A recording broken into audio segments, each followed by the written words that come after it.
There is a photograph taken from the air above central Tasmania, somewhere over the central plateau, on a morning in early autumn when the light comes low and sideways across the land, and every shadow is stretched out longer than the thing casting it. In the photograph, you can see what looks like mountains, peaks rising from the plateau floor, ridges running in long, clean lines from north to south, valleys dropping away into blue shadow. It looks exactly like what you would expect a mountain range to look like, because your brain has been sorting shapes your entire life, and this shape is in the folder marked mountains. You can see the drama of elevation. You can see the steep faces, the glaciated cirques, the exposed dolerite columns catching the morning light like the broken pipes of some enormous organ left out in the weather. It looks like something built upward. It looks like something pushed from below, forced through the skin of the earth by the slow violence of tectonic pressure, the way mountain ranges form everywhere else on the planet. Rock stacked on rock, continent crumpling against continent, the crust folding and rising and reaching toward altitude it was never designed to hold. Except that is not what happened here. Not even close. What you are looking at in that photograph is not a mountain range at all. What you are looking at is a surface, a floor, a remnant.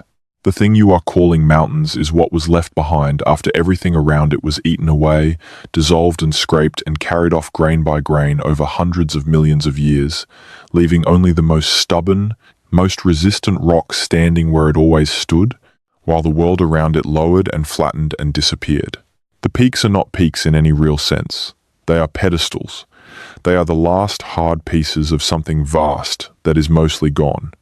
Tasmania's highlands are not mountains. They are the skeleton of a supercontinent that no longer exists, exposed by time in the way that bones are exposed when everything soft has been removed. That is a different kind of astonishing than ordinary geology. Most places on Earth are shaped by addition, by things piling up, by sediment accumulating and hardening, by volcanoes adding material, by glaciers carrying rock from somewhere else and dropping it somewhere new. But the highlands of Tasmania are shaped by subtraction, by loss, by the patient removal of almost everything, leaving only what could not be destroyed.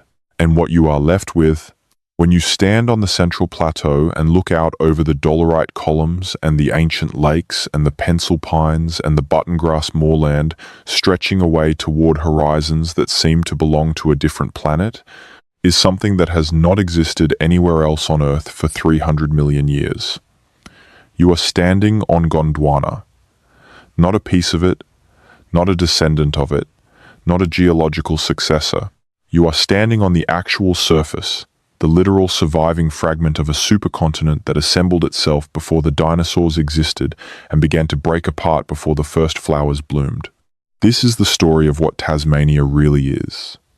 Not a small island off the southern coast of Australia, though it is also that. Not a wilderness destination or a tourism slogan, but a ghost, a survivor, a piece of the deep past that somehow made it through hundreds of millions of years of erosion and climate change and tectonic reorganization and sea level shifts and glaciation cycles and arrived intact, in the present, in a form so ancient that calling it old is almost an insult. And underneath the geology, threaded through the stone and the scrub and the cold southwest wind, there is a human story, just as old and just as incomprehensible in its depth and just as shocking in what we did to it. The mountains that are not mountains contain a past so layered, so dense with time, that when you start to pull at any one thread, you find it connects to everything else, to Antarctica and India and South America, to the first humans who reached this island 65,000 years ago, to the genocidal war fought on this land less than 200 years ago, to species that are now gone and will never come back, to a thylacine shot in broad daylight in 1936 and photographed with a cigarette in the hand of the man who shot it. If you are watching this to fall asleep, that is exactly why I make these videos. I always check the comments, and it is one of the stranger and more affecting things I get to do, knowing that someone in Hobart is watching this from 10 kilometers from the plateau I am describing, Someone in Ontario from 10,000 kilometers away? Someone in Manila or Lagos or Cebu or wherever the night has found you, all of us thinking about the same ancient stone at the same moment, connected across distances and time zones that would have seemed impossible to the people who first walked onto this island 65,000 years ago and started learning its names. Maybe subscribe and let me know where are you right now and what time is it. Let us start with the stone itself, because everything else, every story that comes later, every human chapter and ecological mystery and geological puzzle is built on the dolerite. And the dolerite has a story that begins not in Tasmania but in Antarctica, on a day roughly 180 million years ago when the supercontinent of Gondwana was in the process of tearing itself apart, the way continents do, slowly and catastrophically, and without any concern for what was living on top of them. Gondwana was assembled before anything that you would recognize as a familiar creature existed on land. It was there before the dinosaurs reached their full extent, before flowers, before grasses, before anything warm-blooded had learned to fly. It occupied the southern hemisphere like a vast, slow dream, connecting what would become Antarctica to what would become Africa, South America, India, Australia, and New Zealand. All of them pressed together into a single landmass surrounded by a different ocean than any ocean that currently exists. The world then was not the world now. The continents have been wandering for so long, moving so far, that the positions they occupy today would be unrecognizable to any creature that lived during Gondwana's prime. Antarctica was not at the South Pole. India was not separate from anything. Australia did not exist as a discrete place. There was just Gondwana, enormous and slow and gradually, over tens of millions of years, beginning to fracture. The fracturing produced heat. It produced magma, forced upward through cracks in the crust, pouring out across the land surface in flows that covered areas the size of small countries, cooling into a rock called dolerite, a dark, fine-grained, igneous rock that is extraordinarily resistant to erosion. Tasmania received some of the most extensive dolerite intrusions of anywhere in Gondwana. The magma did not just flow across the surface. It also intruded horizontally between existing layers of sandstone, spreading out in thick sheets called sills, sometimes hundreds of meters thick, baking the rock above and below it, cooling slowly into a crystalline structure so tight and so resistant that even 300 million years of weathering has not been able to dissolve it. And this is the key to understanding why Tasmania's highlands look like mountains. When Gondwana finished its slow disintegration, when Australia finally separated and began its long drift northward, when the sea came in and cut Tasmania off from the mainland, the land surface was not flat. But it was also not mountainous in the conventional sense. What existed was a high plateau, more or less level, capped in many places by that extraordinarily hard dolerite. And then time went to work. Rain fell, rivers ran, wind scoured. The sandstone and mudstone and softer rocks that surrounded the dolerite caps eroded away. They dissolved and crumbled and were carried off by rivers to the sea. But the dolerite held. The dolerite caps remained, standing above the lowering landscape, not because they were pushed up, but because everything around them went down.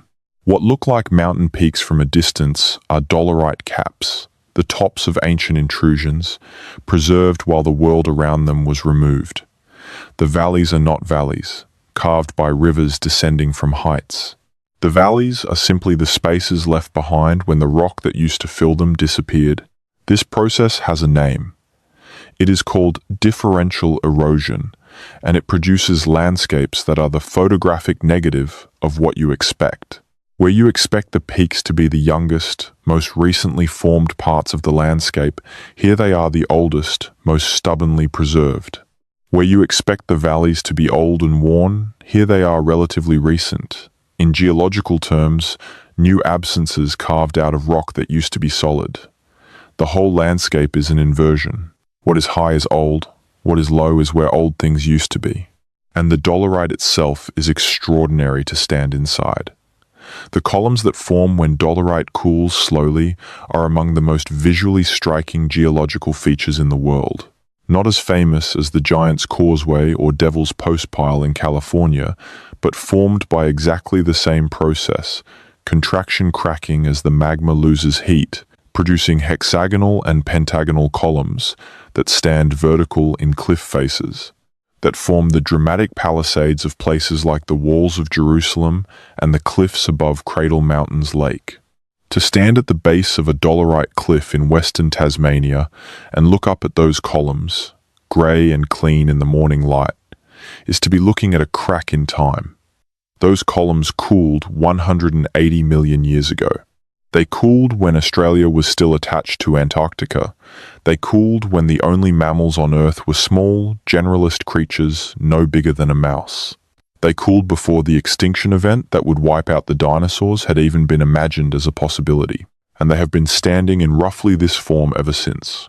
There are places in Tasmania where you can put your hand flat against a dolerite column and know that the last thing to touch that surface before your palm was a glacier. The glaciers of the Pleistocene, the ice ages that shaped so much of the Northern Hemisphere's landscape, also moved through Tasmania's highlands.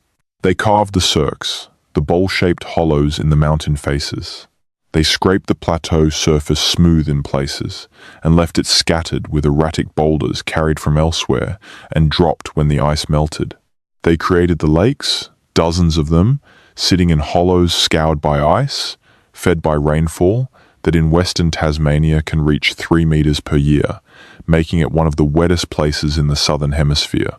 The Tasmanian lakes are cold and dark and extraordinarily old in terms of the ecosystems they support. Some contain species found nowhere else on Earth, aquatic organisms that have been evolving in isolation since before the land bridge between Tasmania and mainland Australia disappeared beneath the rising sea after the last ice age. Not before the last ice age, after it. Because the warming that ended the ice age is what raised the sea level enough to sever the connection, and the isolation that followed has been running for approximately 10,000 years, and in biological terms, 10,000 years is long enough for divergence, for speciation, for the accumulation of the kind of uniqueness that makes ecologists lose sleep about what we have already lost and what we are still losing. The dolerite story connects Tasmania physically to Antarctica in a way that is not metaphorical or geological shorthand, but literally, physically true. The same dolerite intrusions that cap Tasmania's highlands are present in Antarctica. The same rock, the same age, the same composition, separated now by 1,500 kilometers of the Southern Ocean, but formed at the same time as part of the same event, the breakup of Gondwana. If you were to fly from Hobart south across the ocean to the Antarctic coast and pick up a piece of dolerite from an outcrop there, it would be chemically indistinguishable from a piece picked up from the summit of Cradle Mountain. They are the same rock. They are pieces of the same geological moment, the same cooling magma, the same slow crystallization into those characteristic columns. What the ocean separates, the rock still connects. Tasmania and Antarctica are siblings in the most literal geological sense, born of the same event, shaped by the same forces, expressing the same deep history in their stone.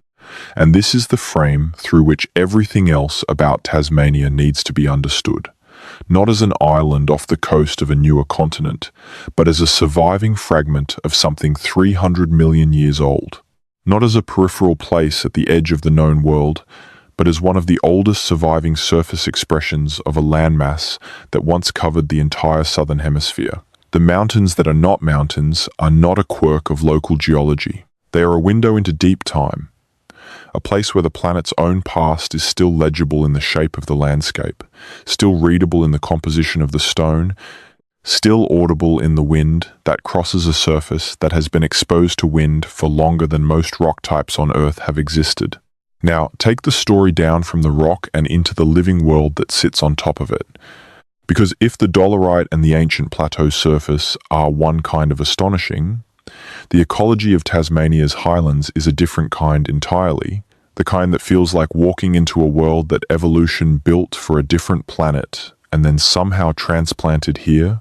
where it has been running for so long in isolation that it has become genuinely alien to anything you have encountered before. The pencil pines. If you have not heard of them, you should spend a moment with the name before moving on. They are not actually pines in any strict botanical sense, any more than Tasmania's mountains are mountains in any strict geological sense. They are Athrotaxis cupressoides, a species of conifer whose closest relatives are in South America and whose lineage on this continent extends back to Gondwana. They grow on the exposed, cold, waterlogged margins of the highland lakes and moorlands, often in places so hostile to growth that the idea of a tree surviving there at all seems optimistic. Places where the frost can come any month of the year, where the soil is thin and acid and poor in nutrients, where the wind is a constant abrasion against anything that tries to stand upright. The pencil pines stand upright anyway. They do it slowly, extraordinarily, almost incomprehensibly slowly. A pencil pine that is 1 meter tall may be 300 years old. A stand of pencil pines on the margin of a highland lake may have been standing in roughly the same place since before European colonization of Australia began. Some stands contain individual trees that are estimated to be over 1,000 years old. And here is where it becomes stranger still. Pencil pines do not just grow from seeds. They also propagate by layering, a process where low branches touch the ground and take root, producing new trunks that are genetically identical to the parent tree, new trunks that are technically continuations of the same organism, not new individuals, but extensions. Some of the pencil pine stands on the Tasmanian highland plateau are not collections of separate trees. They are single organisms, single living beings that have been slowly extending themselves across the boggy ground for potentially thousands of years, adding a centimeter here, rooting a new branch there, expanding outward from a center that may no longer even exist. The original trunk having died and decomposed centuries ago while the clonal extensions continued to grow. When you walk through a stand of pencil pines on the Central Plateau, you may be walking through what is, in the strictest biological sense, a single individual life form, a single organism that was alive before the Black Death reached Europe, before the Crusades, before the Viking Age. An organism that was alive, quietly layering and extending itself across this cold plateau when Charlemagne was crowning himself emperor of a continent on the other side of the world. The pencil pines cannot survive fire. This is the critical vulnerability, the Achilles heel of an organism that has survived everything else for thousands of years. They are fire sensitive in the way that very old, very slow things are often sensitive to rapid catastrophic events. Their bark is thin. Their cones and needles are not adapted to resprout after burning. When a wildfire moves through a stand of pencil pines on the highland plateau, the stand does not recover. It is gone. The organism, which may have taken 2,000 years to grow to its current extent, is reduced to black sticks in an afternoon, and the space it occupied will not be repopulated by pencil pines for centuries, if ever, because the seed dispersal is slow and the growth rate is glacial, and the climate on the exposed plateau is not forgiving to seedlings. This is why every wildfire that moves through the Tasmanian highlands is an ecological catastrophe, in a sense that extends beyond the immediate damage, in a sense that reaches back through centuries of accumulated biological time and forward through centuries of lost potential recovery. And the fires have been increasing. Not because lightning strikes more often, though the warming climate is changing storm patterns in ways that affect ignition, but because the buttongrass moorlands, the vast waterlogged plains that surround the pencil pine stands and the highland lakes, are drying out at the edges as temperatures rise. The buttongrass, Gymnoschoenus spherocephalus, is itself an extraordinary organism, a sedge that forms the peat bogs of the Tasmanian highlands, building up layer by layer over thousands of years into deposits that are meters deep in places, storing carbon in a way that makes these bogs significant repositories of ancient atmospheric record. Core samples from the highland peat bogs contain pollen from every plant that grew in the region for the past 20,000 years. A compressed, preserved archive of botanical history, readable by scientists with the right equipment the way tree rings are readable, the way ice cores from Antarctica are readable. The bogs are not just ecosystems, they are libraries. They contain a record of what grew here and when, of how the climate changed, of when fire moved through, and what was here before and what came back after. The horizontal scrub is another chapter entirely, and it deserves its own time because it is one of the most extraordinary ecosystems on Earth and one of the least known, partly because it is extraordinarily difficult to know about it from the inside. Horizontal scrub, named for the species Anodopetalum biglandulosum, is a shrub that grows in the rainforests of western Tasmania in conditions so wet that the plant cannot support itself upright. The branches grow horizontally, spreading outward and then bending down toward the ground, and then growing back upward and outward again, layering on top of themselves in a dense, interlocking tangle that can be 3 to 4 meters deep and nearly impossible to move through without cutting your way in. The horizontal scrub grows over time into a kind of three-dimensional lattice, a suspended network of branches above the actual ground surface, and beneath this lattice, the ground is soft and wet and obscured by shadow, and if you break through the surface layer, you can fall through and find yourself suspended in a dark, wet space between the actual soil and the canopy above, unable to see where you are or which direction is out. People have died in horizontal scrub. Not many, but some. And the deaths are always the same story. Someone wandering off a track in western Tasmania, trying to take a shortcut through what looks from a distance like simply very thick vegetation, and then becoming completely, entirely, comprehensively lost inside a lattice of branches from which there is no obvious exit. Rescues in horizontal scrub require cutting equipment and significant effort, and the person being rescued is usually found only a short distance from where they went in, having spent hours in complete disorientation inside a space that is simultaneously claustrophobic and featureless. The horizontal scrub is beautiful from the air, a dense, unbroken canopy of dark green across the slopes of western Tasmania's river valleys. From the inside, it is one of the more effectively hostile environments in which you can find yourself on the Australian continent. And it is ancient.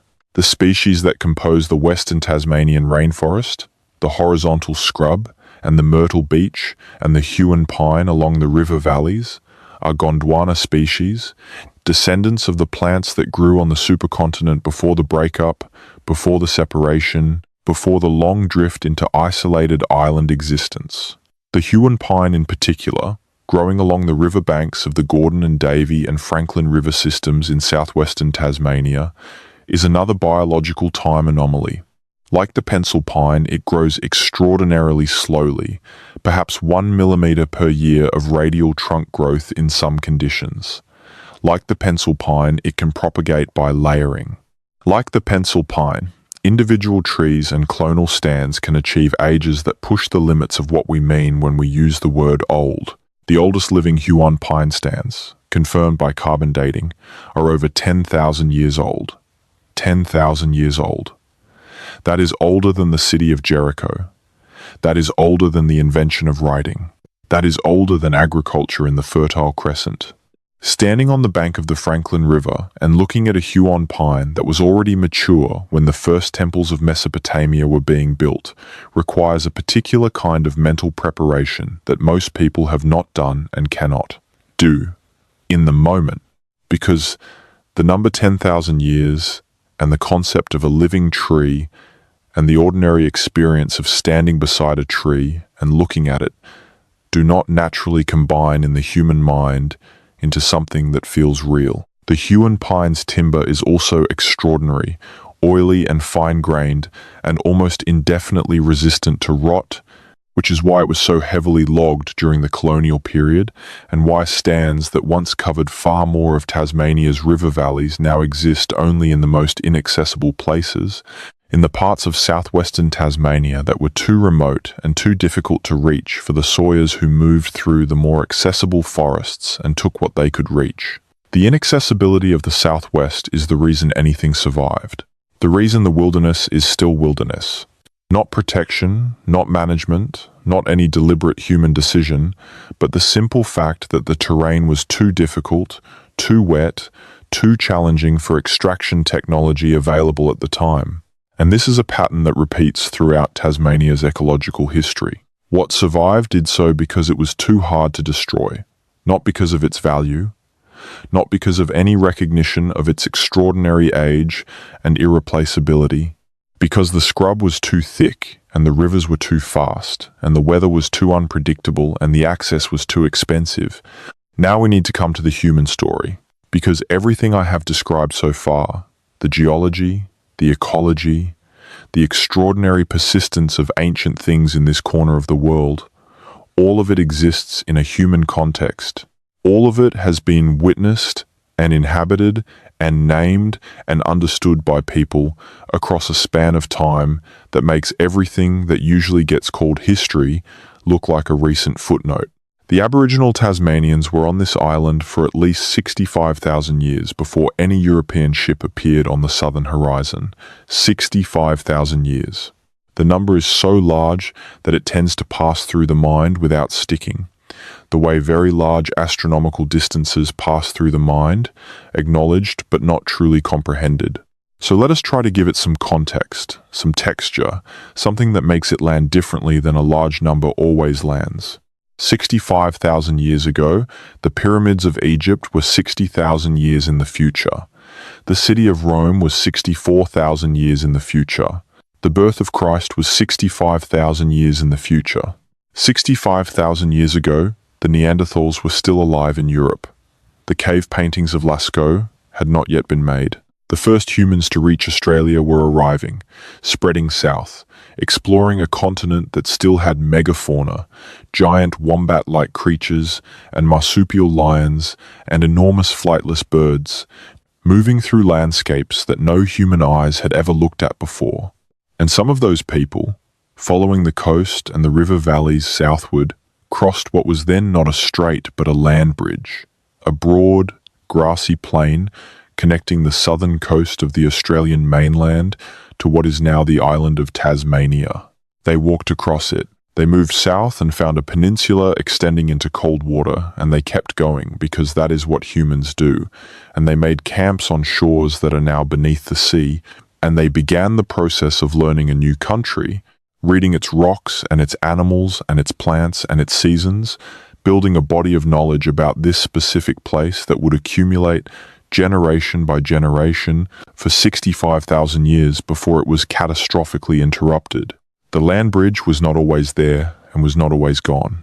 It appeared and disappeared as the glacial cycles advanced and retreated, as sea levels rose and fell in response to how much of the planet's water was locked up in ice. During cold periods, the sea level dropped, the land bridge emerged, and people and animals could move freely between the mainland and Tasmania. During warm periods, the sea level rose, the low-lying land between them flooded, and Tasmania became an island again. The last time the land bridge existed was approximately 12,000 years ago, toward the end of the last ice age.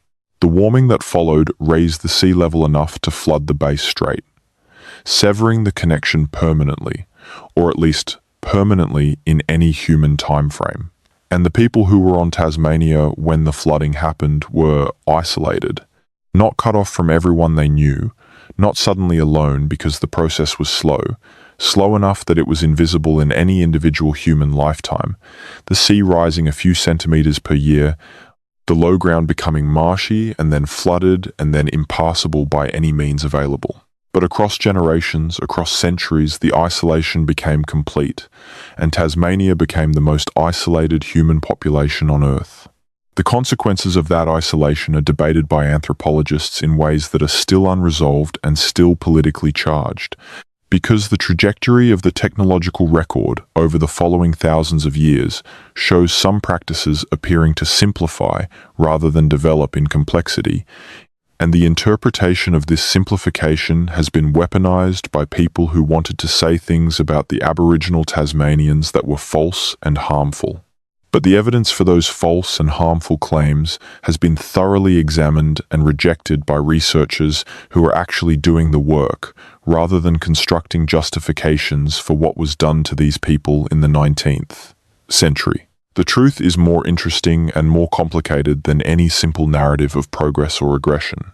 The Aboriginal Tasmanians developed a culture exquisitely fitted to the specific conditions of this specific island, accumulated over 65,000 years of intimate experience with its resources and its seasons and its dangers and its possibilities. They had a detailed and precise knowledge of every plant, every animal, every water source, every weather pattern on an island that is not small and is not simple. They managed the landscape through fire, the same slow and intelligent burning practice that Aboriginal Australians across the continent had refined over tens of thousands of years, a practice so sophisticated in its long-term ecological effects that researchers are still working to understand all of its dimensions. They lived in a cold and challenging environment, and they were not just surviving in it. They were at home in it, in a way that the word home does not adequately capture, in a way that requires something more like the word embedded, or continuous, or inseparable. They had language, multiple languages, in fact, because Tasmania was not culturally or linguistically homogeneous any more than any other continent is homogeneous. The island was divided into territories occupied by different groups, each with their own language and traditions and relationships to specific landscapes, their own names for the mountains and the rivers and the animals, their own stories about the origin of things. Estimates suggest there were between 8 and 12 distinct linguistic groups in Tasmania at the time of European contact, speaking languages that were not mutually intelligible, that had developed over thousands of years of separation from each other, even within the island's relatively small geographical extent. The languages were different from each other and different from any language on the Australian mainland, a product of 12,000 years of separate development since the land bridge disappeared. They were not dialects of a common tongue. They were separate languages with separate vocabularies and grammars and sound systems, the product of tens of thousands of years of continuous cultural development by people who knew this island the way you know your own name. All of those languages are now gone. Not diminished, not endangered, not in recovery, gone, extinct. The last fluent speaker of the last Tasmanian Aboriginal language died in the 19th century, and what survived was fragmentary, collected by observers who were often not linguists, and who were recording languages in crisis, under conditions that were catastrophic for the speakers and inadequate for the task. What we have are word lists, imperfect transcriptions, recordings that cannot capture tonal or phonological features that may have been essential to meaning. We have the words but not the grammar that gave them structure. We have the vocabulary but not the syntax that made the vocabulary into sentences that could carry the full complexity of human thought. We have the sounds but not the music that the sounds composed when they were spoken by people who knew what they were saying. And the knowledge carried in those languages, the precise, detailed, 65,000 years of accumulated knowledge about every living thing in Tasmania, and how it behaved, and what it was for, and how to use it, and what to avoid, and what the seasons would bring, and how to read the weather from the clouds. Over the mountains that are not mountains, that knowledge is also gone. Not gone in the sense that it was written down and later lost. Gone in the sense that it existed only in minds, and the minds were killed, and the knowledge died with them. This is what the extinction of a language actually means. Not the loss of an interesting cultural artifact, the loss of an entire epistemology, the loss of a complete way of knowing a specific piece of the world, accumulated over a time span longer than the history of anatomically modern humans in Europe. The violence that produced this loss was systematic, intentional, and recent. Recent enough that there are photographs. Recent enough that some of the people who participated in it lived to old age and were buried with ceremony and remembered fondly by their communities. The Black War, the name given to the period of armed conflict between British colonists and Aboriginal Tasmanians, roughly from 1824 to 1832, was a war of extermination, not metaphorically, not hyperbolically, but literally, in the documented intentions of its architects and the measurable outcomes of its prosecution. Lieutenant Governor George Arthur declared martial law against the Aboriginal Tasmanians in 1828 and organised what became known as the Black Line, a human line of soldiers and settlers and convicts that attempted to drive the remaining Aboriginal population into the Tasman Peninsula, where they could be contained. The Black Line mobilised more than 2,000 men and achieved almost nothing in terms of its stated objective, capturing only one Aboriginal man and one boy. But the intent was made explicit in its organisation. The intent was to remove a population from a landscape, not to coexist with it, not to negotiate with it, not to accommodate it in any way.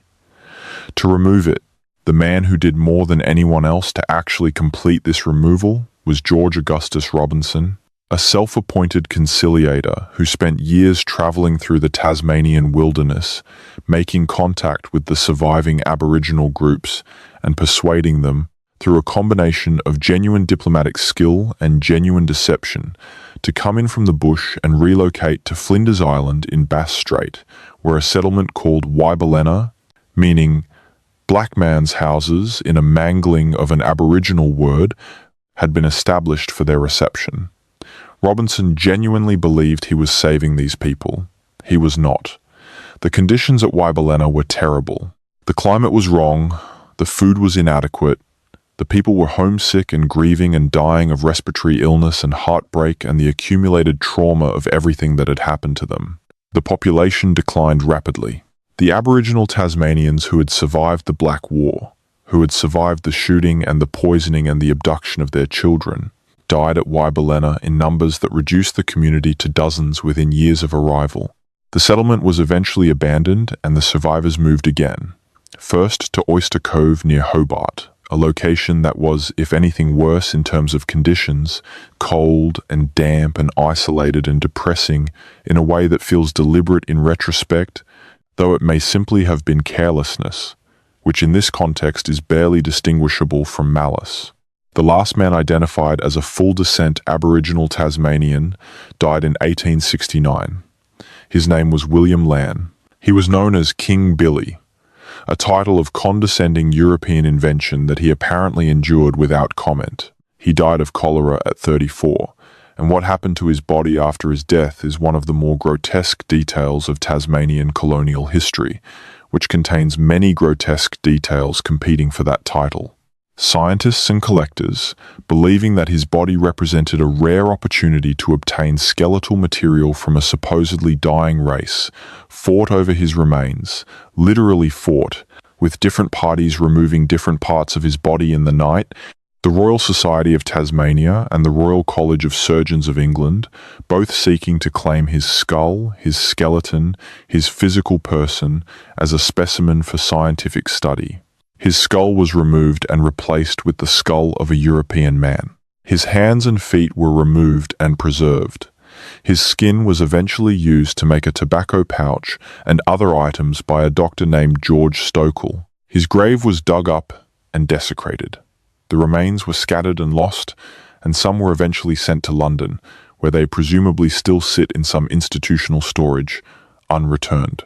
The last woman identified as a full descent Aboriginal Tasmanian was Truganini, who died in 1876, 7 years after William Lan. She was, before she died, explicit about her fears for her body after her death. She had watched what happened to William Lan. She had watched what colonial science did to the bodies of her people. She asked specifically to be buried at sea, to be placed where no one could reach her and take her apart. Her wishes were not honoured. She was buried in the grounds of the Cascades Female Factory in Hobart, and 2 years after her death, in 1878, her skeleton was exhumed by the Royal Society of Tasmania and put on display at the Tasmanian Museum, where it remained on public display until 1947. The skeleton was finally cremated and her ashes scattered in the D'Entrecasteaux Channel in 1976, 100 years after her death, honouring at last the request she had made a century before and been denied. These are the people who knew the mountains that are not mountains. These are the people who had names for the dolerite columns and the highland lakes and the pencil pine stands and the horizontal scrub. who had stories about the thylacine and the wombat and the wedge-tailed eagle, who understood the buttongrass plains and the peat bogs and what they meant ecologically and climatically and in terms of what they could provide and how they should be treated. 65,000 years of knowledge, and we treated the people who held it the way George Stokell treated William Land's remains.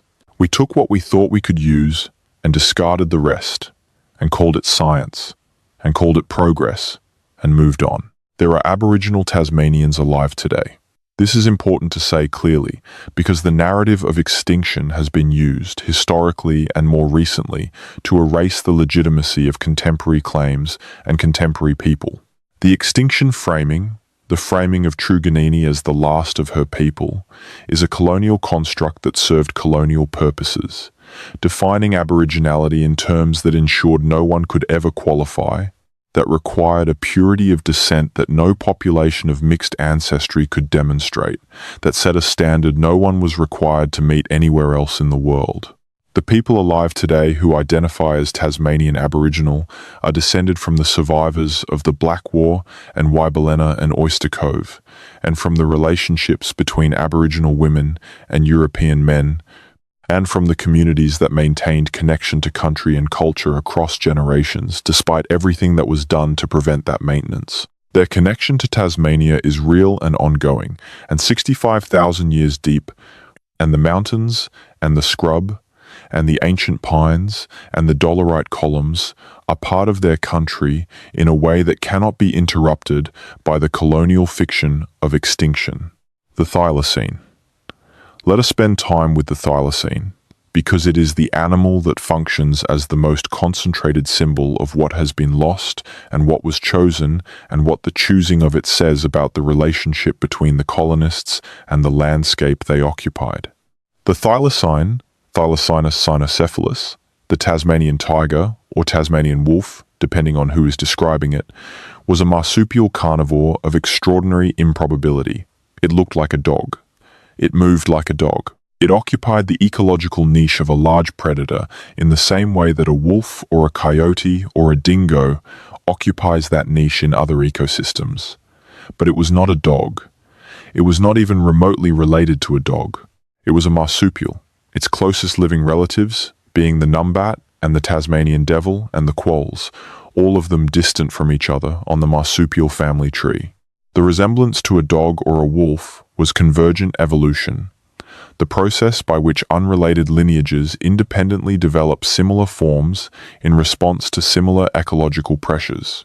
The thylacine and the wolf were the products of 50 million years of separate evolutionary history producing, independently, through entirely different genetic pathways, something that looked almost the same, because the shape of an efficient large carnivore is constrained by the physics of pursuit and the mechanics of the kill.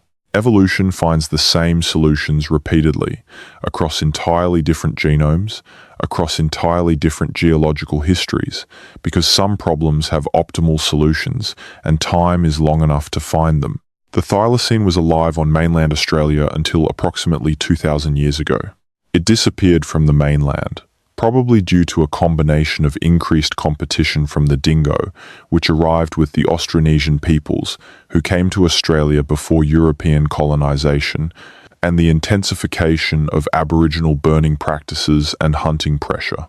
But it survived in Tasmania, which the dingo never reached, which the land bridge that might have allowed a dingo population to establish had been closed for 10,000 years before the dingo appeared on the mainland. Tasmania's isolation, which cost the Aboriginal people their connection to the mainland, preserved the thylacine.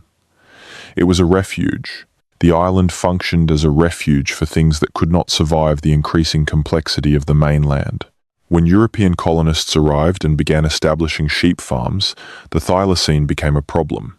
Or rather, it became a named problem, a scheduled enemy, a bounty animal, because sheep farmers blamed thylacine predation for losses that were probably more often the result of domestic dogs, of poor husbandry, of the ordinary difficulties of farming in a harsh environment. But the thylacine was large and visible and carried the weight of every colonist's fear of wilderness, of the dark bush that lay beyond the cleared fields, of the wild things that the project of civilization was supposed to be pushing back. The Van Diemen's Land Company, one of the early pastoral operations in Tasmania, offered bounties for thylacine carcasses in the 1830s. The Tasmanian government instituted an official bounty program in 1888, paying £1 per adult thylacine and 10 shillings per pup.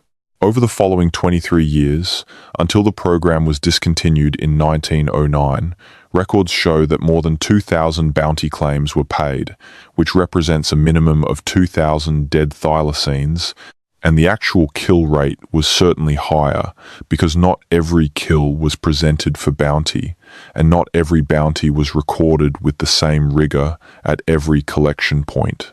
2,000 thylacines. In a population that was already fragmented and probably not large to begin with, because large apex predators are never numerous, 2,000 deaths over 2 decades is a collapse, a demographic catastrophe from which recovery is not possible. And the people paying the bounties knew it, or at least the more thoughtful among them suspected it, because by the early 20th century, concern was already being expressed in some quarters about the declining frequency of thylacine sightings, about the disappearance of an animal that had been common enough within living memory to be a serious agricultural pest in the estimation of those doing the paying, and was now becoming rare enough to be worth noting. The last confirmed wild thylacine was shot in 1930, near Morbana in northwestern Tasmania, by a farmer named Wilf Batty, who found it in his chicken yard and shot it. There is a photograph.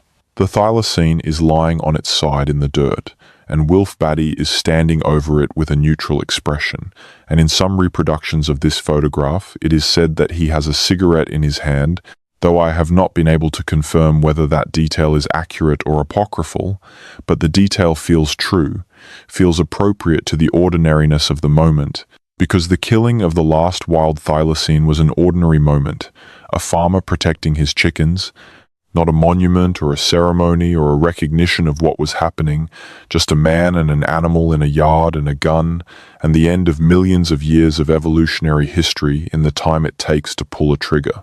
The last captive thylacine was a male held at the Hobart Zoo, where he had lived for several years in a concrete enclosure. He had no name, or rather he had the name given to him by his keepers, which is not quite the same as having a name.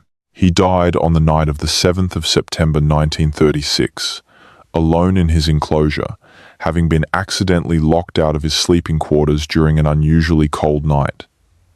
He was found dead in the morning. The zoo's thylacine breeding program, such as it was not a serious effort to preserve the species. There were no captive female thylacines. The last captive was the last captive in the most complete sense of the term, the only individual of his kind in the world in a human facility. And he died not from disease or injury, but from administrative failure, from someone not checking that the animal had been secured before the temperature dropped. His death was a bureaucratic oversight. The extinction of the thylacine, the end of a marsupial lineage 60 million years old, was marked by no one, noted by no newspaper, mourned by no public ceremony, because in September 1936, the world had other things to think about. The Spanish Civil War had been running for 2 months, the Berlin Olympics had just ended, and a Tasmanian zoo animal dying in the cold was not news. It was declared extinct by the Tasmanian government in 1986, 50 years after the death of the last captive individual, which is the required period of absence before the formal declaration can be made. The declaration was itself 50 years late from the perspective of the actual extinction, which had been accomplished decades earlier, but the formal machinery of recognition moved at its customary pace. The species was protected by law in 1936, 60 days before the last one died, which is either a bitter irony or a measure of how slowly institutions respond to the things they are supposed to manage, or both. There are reports of thylacine sightings to this day. They come in regularly from hikers in the remote southwest, from farmers in the north, from people driving at night on roads that pass through the scrub country. Most are misidentifications, wallabies or wombats seen in poor light at speed, the mind filling in what it expects or hopes to see. Some are unexplained. The southwest of Tasmania is genuinely vast and genuinely inaccessible, and the assertion that a reclusive apex predator could have survived in its most remote corners is not biologically preposterous in the way that it would be preposterous in a landscape that has been thoroughly surveyed and mapped at the level of individual organisms. The southwest has not been surveyed at that level. The horizontal scrub does not permit surveys at that level. Camera trapping programs run by various researchers and institutions have produced no confirmed images, but camera trapping in dense, remote terrain is a limited tool, and the absence of camera trap images is not the same as the absence of an animal. The thylacine is now the subject of a de-extinction project, a collaboration between the University of Melbourne and a biotechnology company, using ancient DNA extracted from preserved museum specimens, genome editing technologies developed from the CRISPR methodology, and a host organism, the fat-tailed dunnart, whose genome is close enough to the thylacines to serve as a template and a surrogate. The project is scientifically ambitious and scientifically controversial, and the timeline for producing anything that could be called a thylacine, even a rough approximation of one, is measured in decades rather than years. And the ethical questions about what it would mean to produce such an animal, and where it would live, and what role it would play in an ecosystem from which it has been absent for nearly a century, are questions that the project's proponents have answers to, and the project's critics do not find those answers convincing. The conversation continues. The southwest scrub is quiet. Meanwhile, the rest of the world is beginning to pay a different kind of attention to what Tasmania holds and what it represents. The word Gondwana appears in ecological research with increasing frequency, not as a historical curiosity, but as a live scientific issue, because Gondwana's surviving biological legacies, the southern beaches, and the conifer lineages, and the freshwater crayfishes, and the marsupials, and the ancient pollen records locked in the highland peat bogs, are repositories of genetic and ecological information that exists nowhere else on Earth, and that is relevant to understanding how ecosystems function under conditions of climate change, conditions that are in some ways more analogous to the conditions of Gondwana's slow disintegration than to anything in recent geological history.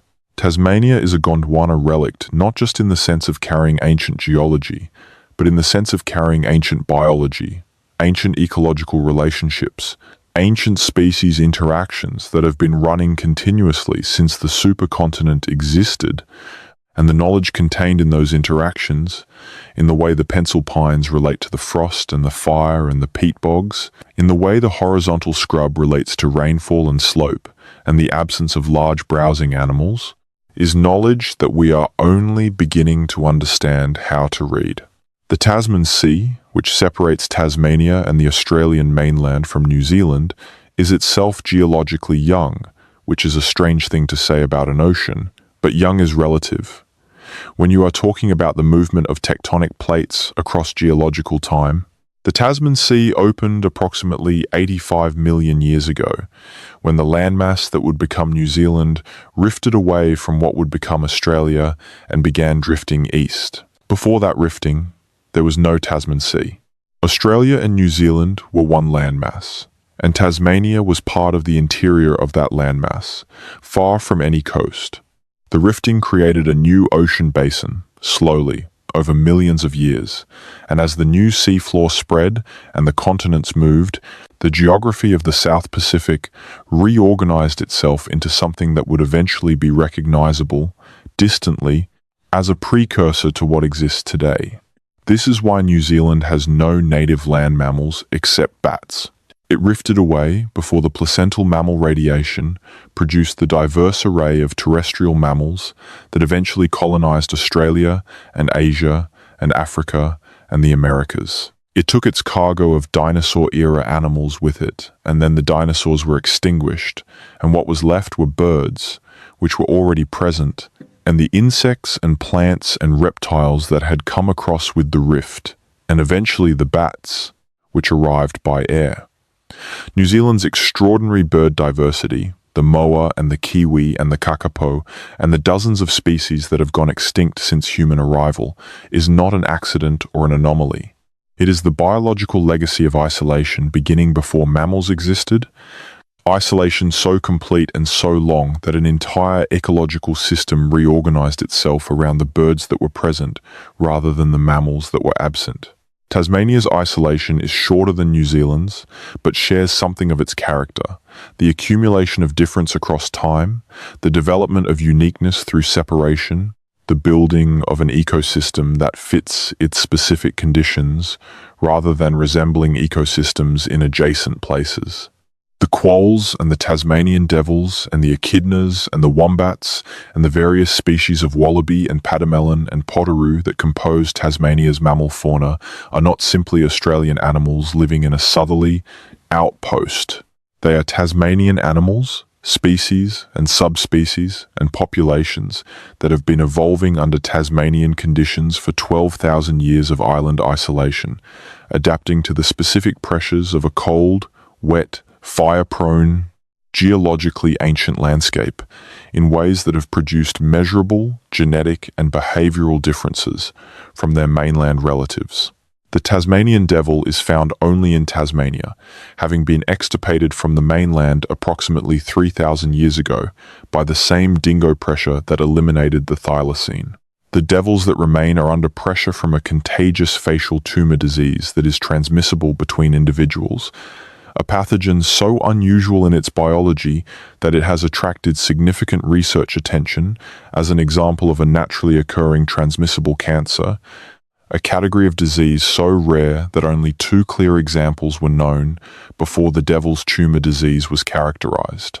The Southern Ocean, which wraps around the bottom of the planet below Tasmania and New Zealand and the southern tip of South America, is itself a relatively young ocean in geological terms, formed as Gondwana broke apart and the land masses separated and the water moved in to fill the gaps. Before Gondwana's disintegration, there was no circumpolar ocean current, no continuous flow of water around Antarctica, driven by the absence of land to interrupt it.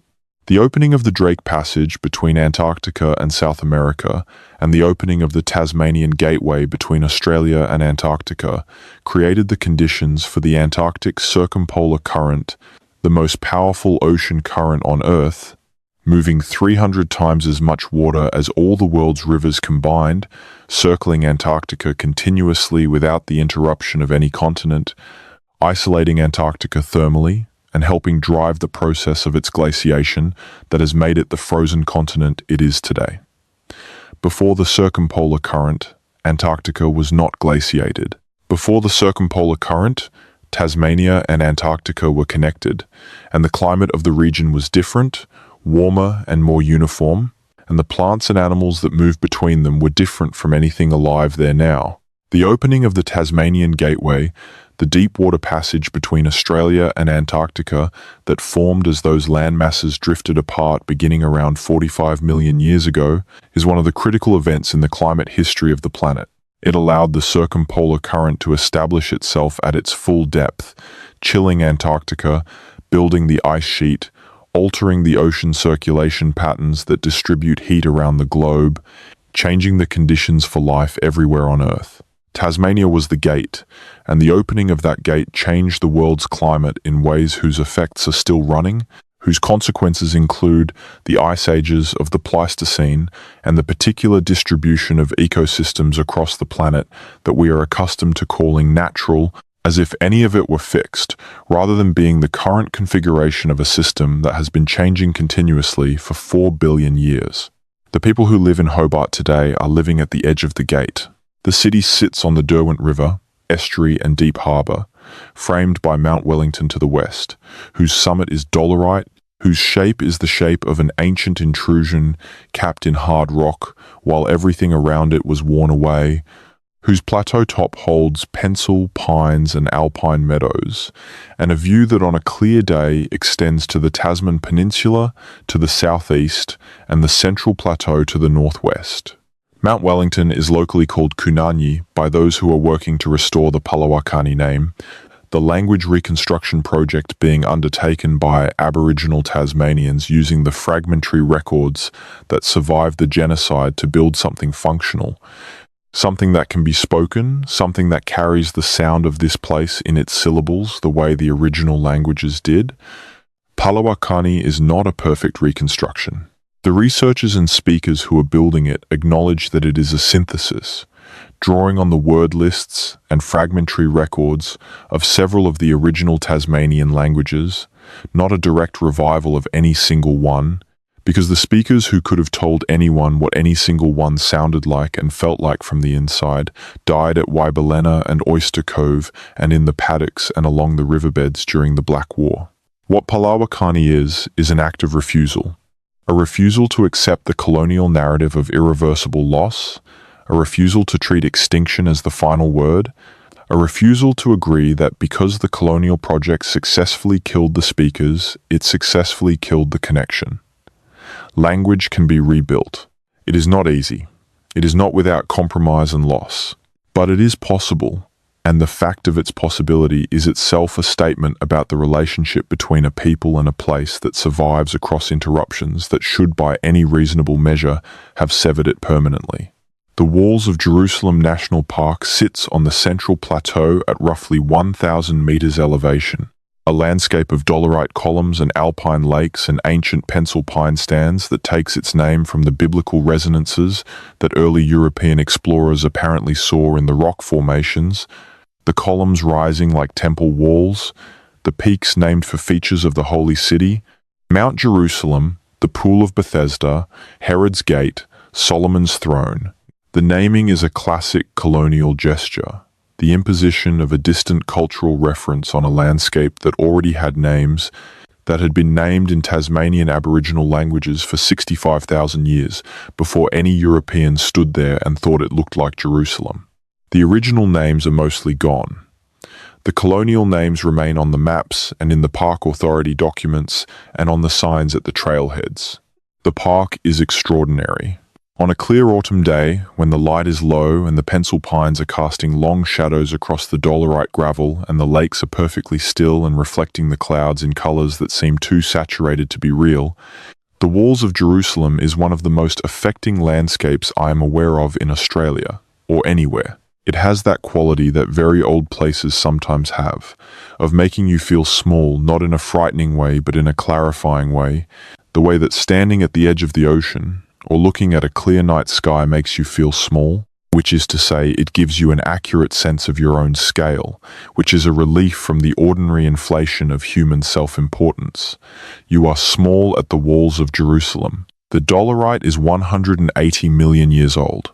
The pencil pines are several thousand years old. The peat beneath your feet accumulated over 20,000 years of autumn leaf falls and dead sedge roots and the slow chemical decay of organic matter in cold water. You are small, and the smallness is accurate, and the accuracy is useful. What is perhaps the most striking thing about the walls of Jerusalem, beyond the obvious visual drama of the landscape, is the sound. On a windless day, away from the main tracks, the silence is a physical presence. Not silence in the sense of the absence of sound, but silence in the sense of the absence of human sound, the absence of machinery and traffic and voices, the presence instead of wind on stone, and the calls of currawongs, and the sound of water moving under ice at the edges of the lakes in early winter. This is not a romantic silence. It is not a peaceful silence in any comfortable sense.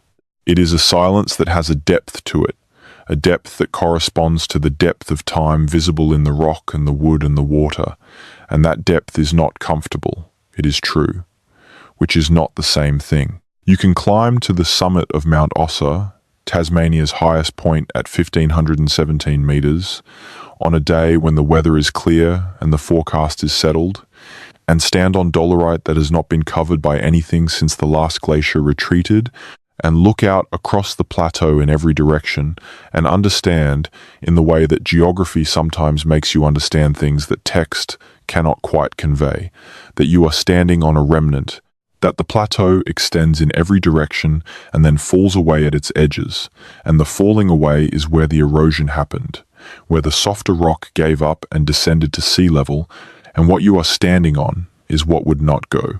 You can see the shape of the subtraction, you can see where the world used to be and no longer is. And this is not a metaphor, this is geology, this is physics. This is the story the land tells when you learn how to read it. The glacial lakes of the Central Plateau are among the clearest natural lakes in the world. The water that fills them falls as rain on ground that has almost no soluble minerals, passes through peat and moss and ancient sediment, and emerges into the lake basins, carrying almost nothing in solution, no nutrients, no sediment, nothing that would cloud it or color it or give it any opacity.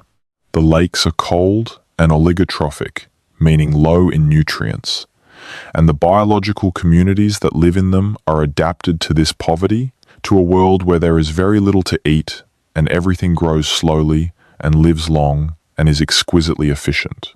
The freshwater species that inhabit these lakes, the endemic galaxide fish and the freshwater crayfish and the zooplankton communities, are in some cases so old as lineages that their ancestors were present before the Bass Strait formed, before the land bridge disappeared, before Tasmania became an island.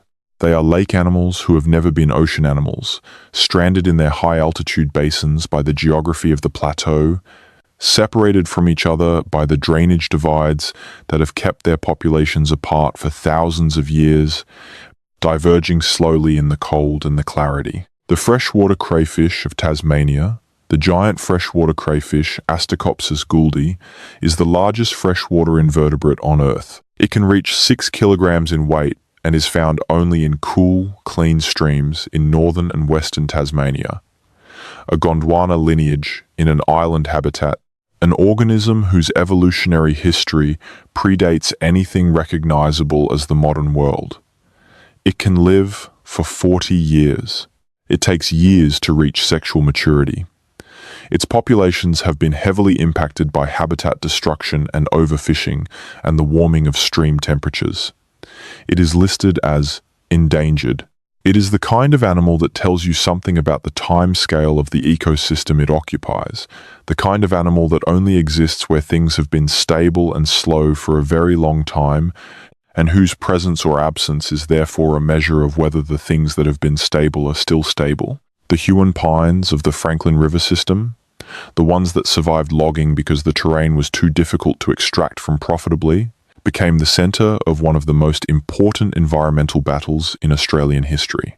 The Franklin Dam controversy of the early 1980s was a fight over a proposed hydroelectric dam on the Franklin River in southwestern Tasmania, a project that would have flooded the lower Franklin River Valley and destroyed a significant area of Gondwana rainforest and Huon pine stands and archaeological sites containing evidence of Aboriginal habitation going back more than 30,000 years.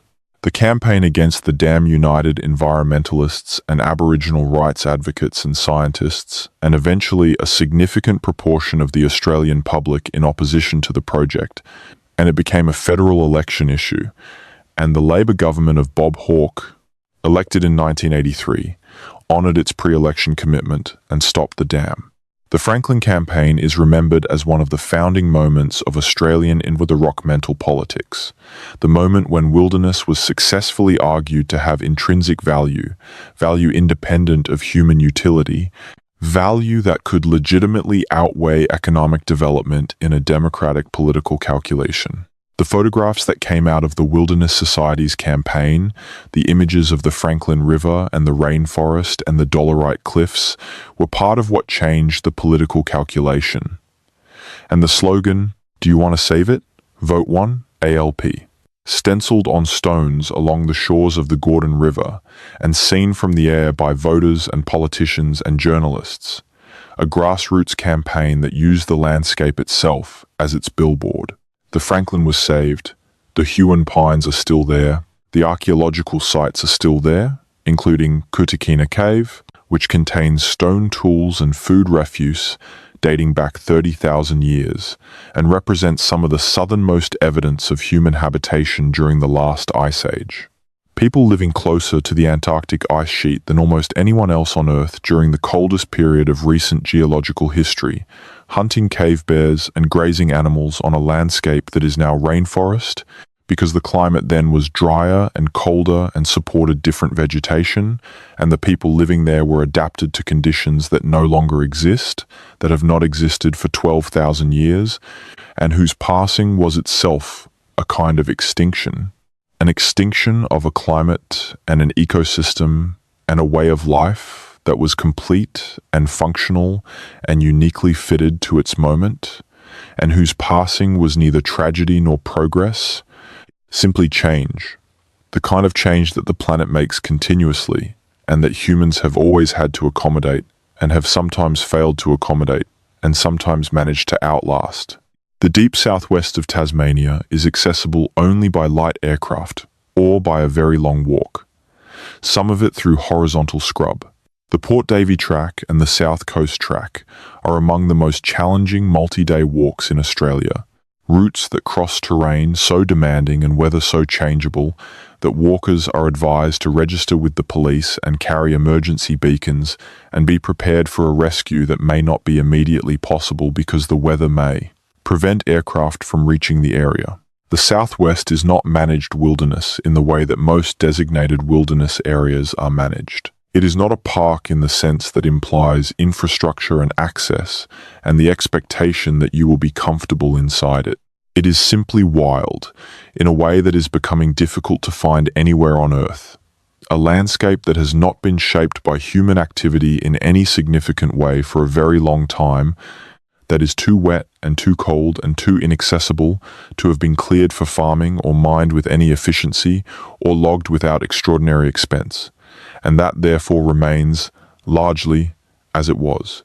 As it was is a phrase that requires qualification, because the southwest has not been free from human influence. The Aboriginal burning practices that shaped the ecology of the region for 65,000 years are no longer operating. The absence of that fire regime has allowed vegetation changes that are significant at the landscape level, changes in the relative abundance of different plant communities, encroachment of scrub into areas that were formerly open, changes to the habitat available for certain animals.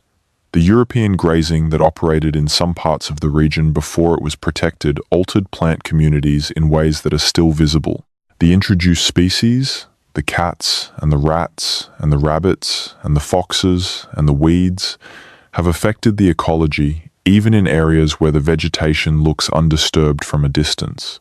The southwest is wild in the sense that it is not managed, that it is not cleared, that its broad landscape structure is still intact. It is not wild in the sense of being unaffected by human presence, because there is no such thing anymore anywhere on Earth. Not at the level of atmospheric chemistry, not at the level of species composition, not at the level of the climate that drives everything else. The climate of the Tasmanian highlands is changing in ways that are legible in the biology. The pencil pines are moving upslope.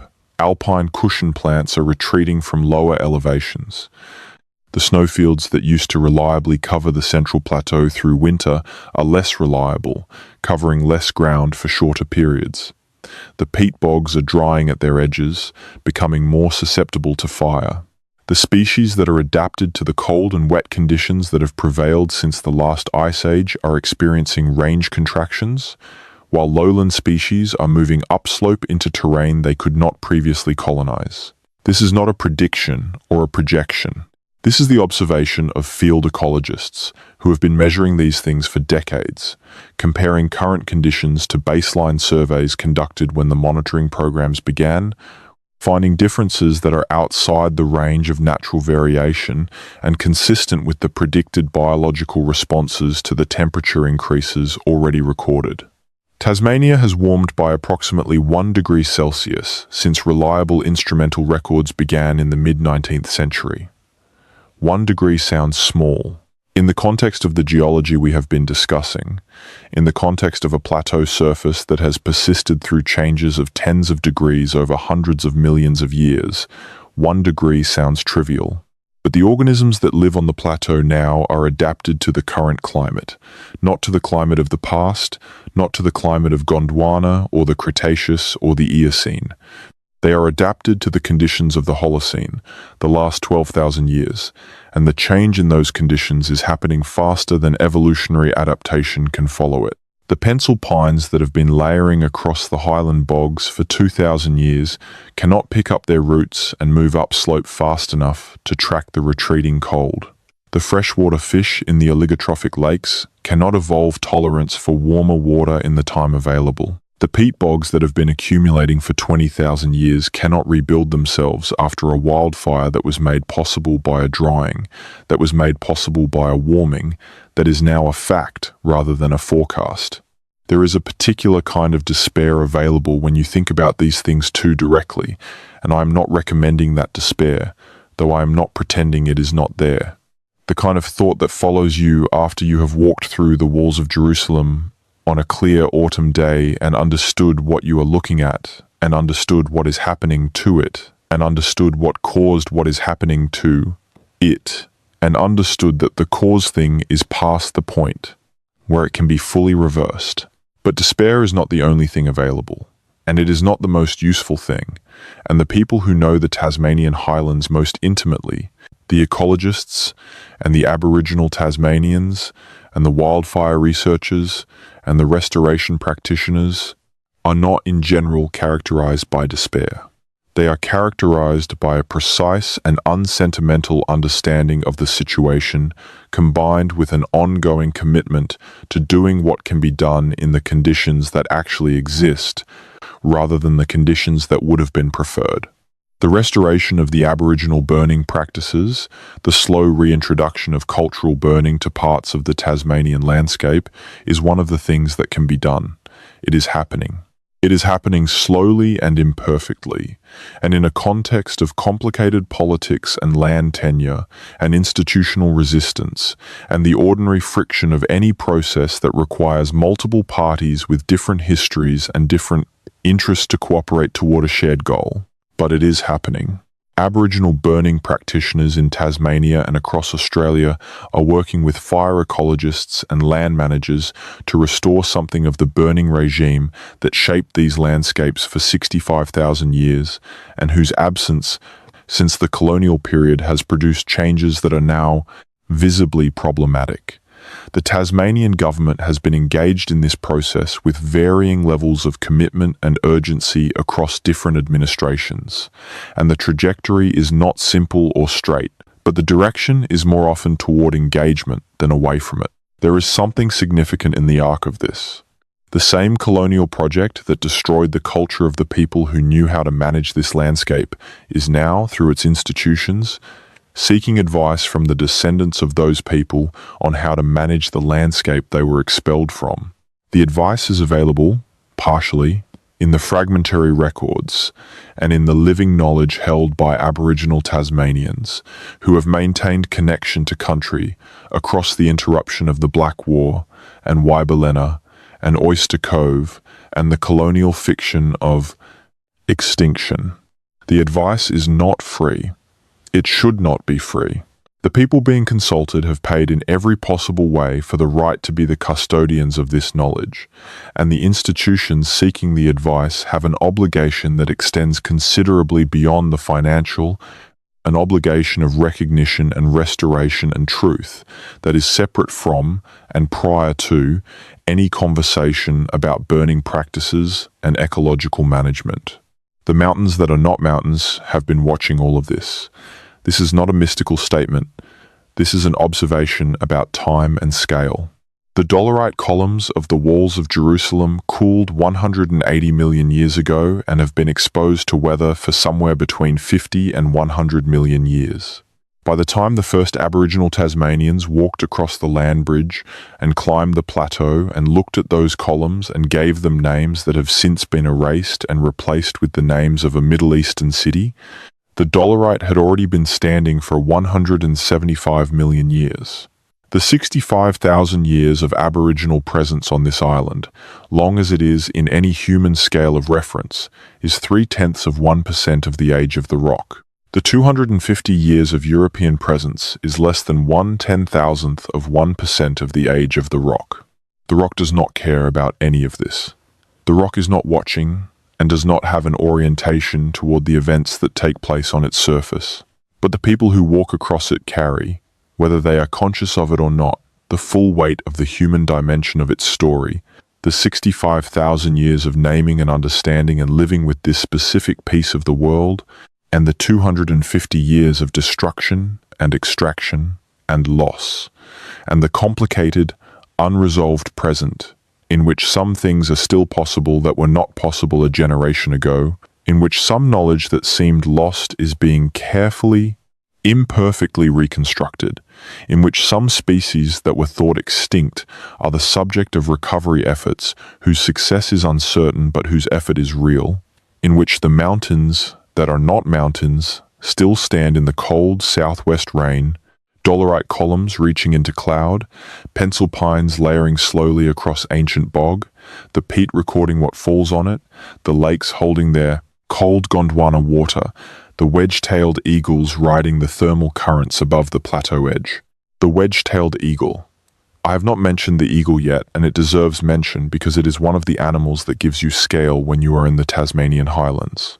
The largest raptor in Australia, a bird of prey with a wingspan that can reach 2.5 meters, that can soar at altitude for hours on the thermals that develop over the plateau on warm afternoons, that breeds on cliff ledges and in tall trees at the plateau edge and hunts wallabies and possums and hares and anything else it can carry, is visible over the central plateau most days when the weather permits soaring, a dark shape riding circles in the air above the dolerite, covering ground in minutes that would take a person hours to traverse. The eagles know the terrain of the plateau the way the Aboriginal Tasmanians knew it, from long and specific and generationally accumulated experience, and they are still here, still using it, still riding the thermal off the western face of Mount Ossa in the late morning, when the sun has had time to warm the stone, and the rising air lifts them without effort to altitudes where the full extent of the plateau is visible below them. To see a wedge-tailed eagle from below, banking on a thermal with its wingtips spread and its tail cocked into the wind, is to see something that has been in this sky since before the land bridge existed. The species, or its direct ancestors, have been riding Tasmanian air for the full duration of human presence on the island, and for a very long time before that. The eagles that the Aboriginal Tasmanians watch from their camps on the plateau margin are the ancestors of the eagles here now. There is an unbroken lineage of eagles above this landscape, watching the pencil pines grow and the glaciers advance and retreat, and the lakes fill and the people arrive and the people die and the people return, watching it all from the thermals above the dolerite, indifferent and magnificent and continuous. If you could layer time the way the plateau layers rock, if you could stand in one spot on the central plateau and see all of the events that have occurred there in sequence, collapsed into a single moment of perception, you would see the following. In order from most recent to most ancient, you would see a wedge-tailed eagle banking on a thermal above the button grass, and below it the tracks of a ranger walking a management route, and below that, the ruins of a tin hut built by a shepherd in the 1880s and abandoned when the highland grazing operations failed, and below that, the fire scars from a wildfire in the 1960s, now barely readable in the scrub pattern, and below that, the scarring from Aboriginal burning perhaps 300 years before European contact, and below that, the tool flake from an Aboriginal hunter discarded on the plateau, perhaps 20,000 years ago, and now buried under 1/2 meter of peat, and below that the scratches left by the retreat of the last glacier 10,000 years before the Aboriginal hunter walked past, and below that the glacial till deposited by the advance of the previous glacier, and below that the peat accumulated during the warm period between glaciations, and below that the periglacial activity from a still earlier cold period, and below that the surface shaped by rivers that flowed when the sea level was lower and the plateau was the interior of a continent rather than the high ground of an island. And below all of that, the dolerite, cooling 180 million years ago from the magma that intruded through the dying body of Gondwana. All of that is there. All of it is legible, if you know how to read it. The landscape is a text in a language that requires decades to learn, that requires the humility to accept that your first reading will be wrong, and your second reading will be incomplete, and your 100th reading will reveal things that your first 100 readings did not prepare you to see. The Aboriginal Tasmanians spent 65,000 years learning to read it.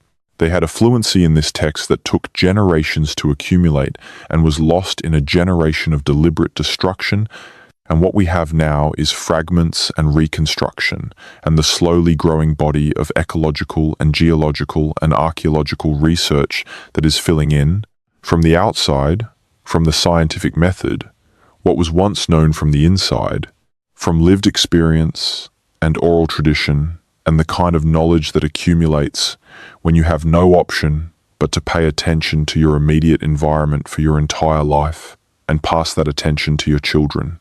The reconstruction is not a replacement. It is not equivalent.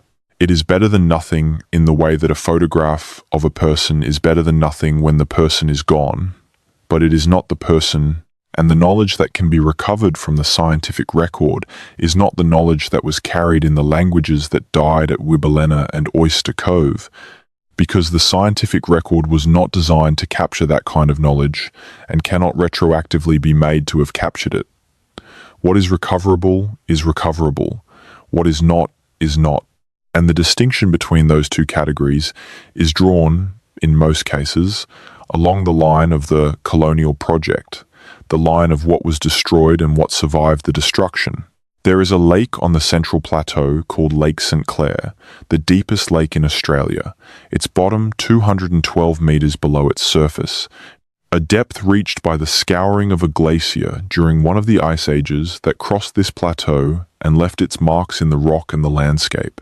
The lake fills a glacially carved basin, its walls dolerite and quartzite, its water cold and dark and extraordinarily clear, fed by the rivers of the plateau and draining southwest to the coast. The Derwent River begins at Lake St. Clair, runs north through the plateau before turning east and south toward Hobart and the estuary and the Southern Ocean. The water that falls on the Central Plateau and drains through the pencil pine stands and the peat bogs and collects in the glacial lakes ends up in the river that flows through the city, that carries the rain of the highlands to the harbour at the base of the Dolerite Mountain. The city and the plateau are connected by water, by the same drainage system that has been running since the glacier carved the lake basin and the ice melted and the water had nowhere to go but down. Lake St. Clair is named for an English aristocrat who never visited it, which is a pattern in Tasmanian place naming that becomes exhausting to trace in detail, but is worth noting as a general phenomenon. The lake had a name before it had that name. The original name is partly preserved, Liawulina, meaning sleeping water in one of the Tasmanian Aboriginal languages. Some maps and park authorities now use this name alongside or instead of the colonial name. The lake does not care what it is called. The lake has been there for approximately 15,000 years, which is recently in geological terms and a very long time in human terms, and in 15,000 years, it has not noticed or responded to any of the names given to it by the various kinds of people who have stood on its shores and looked at it. What the lake has responded to is chemistry. The chemical composition of the water in Lake St. Clair is a function of the rock around it, and the rain that falls on it, and the biological activity in the basin, and the chemistry has changed over 15,000 years.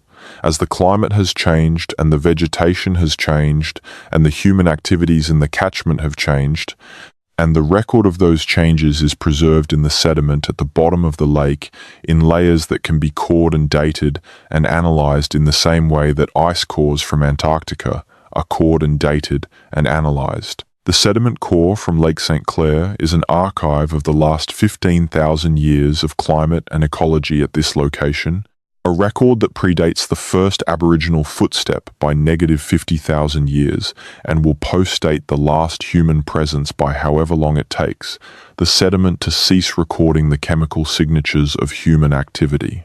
The lake will be recording things long after there is anything to record. The Franklin River, which flows through the most inaccessible part of the southwestern wilderness, through the terrain that would have been flooded by the dam that was stopped in 1983, is one of the last undammed, unregulated rivers in Australia, flowing from its headwaters in the Central Highlands to its junction with the Gordon River system near the coast without any impoundment or diversion or regulation. It is a fast river, in places a dangerous river, flowing through quartzite and dolomite gorges over rapids that have swallowed kayakers who misjudged the water. It is also a river of extraordinary biological diversity. Its cold, fast, highly oxygenated water-supporting species found in few other places, including endemic freshwater invertebrates and fish populations that have been isolated in this catchment since the last ice age, altered the drainage patterns of the region. The dolomite gorges of the Franklin River are not dolerite. They are a different kind of rock, sedimentary limestone that predates even the dolerite intrusions laid down in shallow tropical seas, when what is now Tasmania was part of Gondwana, and the climate was nothing like the current climate, and the life that existed was nothing like the life that exists now. The limestone was later compressed and recrystallized under heat and pressure into dolomite, a transformation that altered its chemical and physical properties but preserved some of the fossil record contained within the original limestone, fossil remains of the creatures that lived in those ancient seas, shells and fragments of the marine life of Gondwana, preserved in rock that is now part of a temperate rainforest river gorge in one of the least visited places in Australia. You can see these fossils in the gorge walls if you are in the right place at the right light. Small spiral shapes in the grey rock, the outlines of ancient organisms that have been compressed flat by time and geology. Things that were alive in water that was warm and clear and full of nutrients in a tropical sea that no longer exists, on a landmass that no longer exists, in a configuration of the continents that no longer exists, and that are now part of a cliff face above a cold, fast river in the most extreme climate in Australia. The journey from the warm Gondwana Sea to the Franklin River Gorge is not a journey through space, because the space moved. The dolomite did not travel. It was carried, as part of the land it was embedded in, through the slow drift of tectonic plate movement, from its original position in the Gondwana tropics to its current position in the subantarctic wind belt, a journey of thousands of kilometers over hundreds of millions of years, and the fossils inside it came along without any choice in the matter, as all fossils do, as we all do, carried by the platforms we stand on through time and space, without being asked whether we agree to the journey. This is perhaps the deepest thing the Tasmanian highlands teach, if you are willing to sit with them long enough and in the right kind of weather. Not that the mountains are actually flaws, though they are. Not that the ancient things are older than the categories we use to describe oldness, though they are, but that the distinction between the ground and the thing standing on the ground is less stable than it appears. The dolerite columns stand on the plateau. The plateau is what was left after the surrounding rock descended.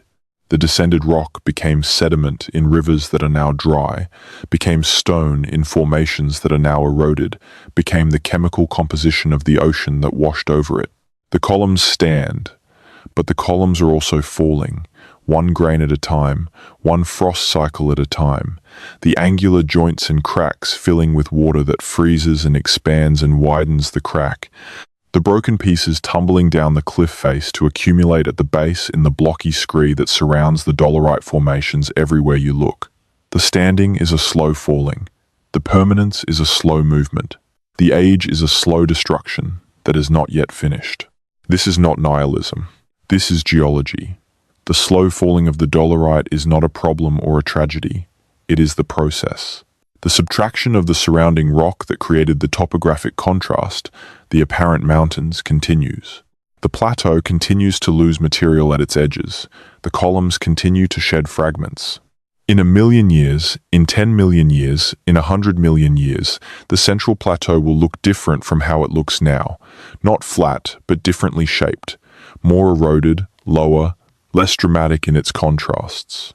The pencil pines will be gone long before that, replaced by species adapted to whatever climate exists, or replaced by nothing if the rate of change exceeds the rate of adaptation. The Aboriginal languages are gone now, replaced by English, except for what is being rebuilt in Palawakani and what is preserved in the linguistic archives and what is being slowly, carefully recovered from the fragmentary records.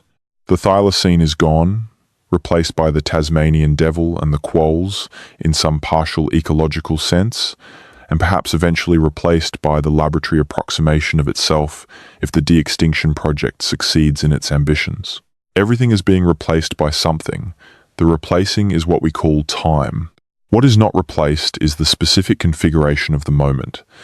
The moment when the first human eyes looked at the dolerite columns of the walls of Jerusalem and found words for what they saw in a language whose sounds we cannot hear.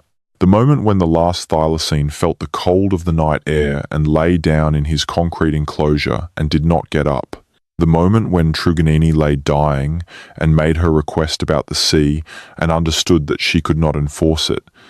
The moment when the Gondwana landmass began to fracture and the first crack appeared in what would become the gap between Australia and Antarctica, a gap that would widen over 45 million years into the ocean passage that drives the world's weather.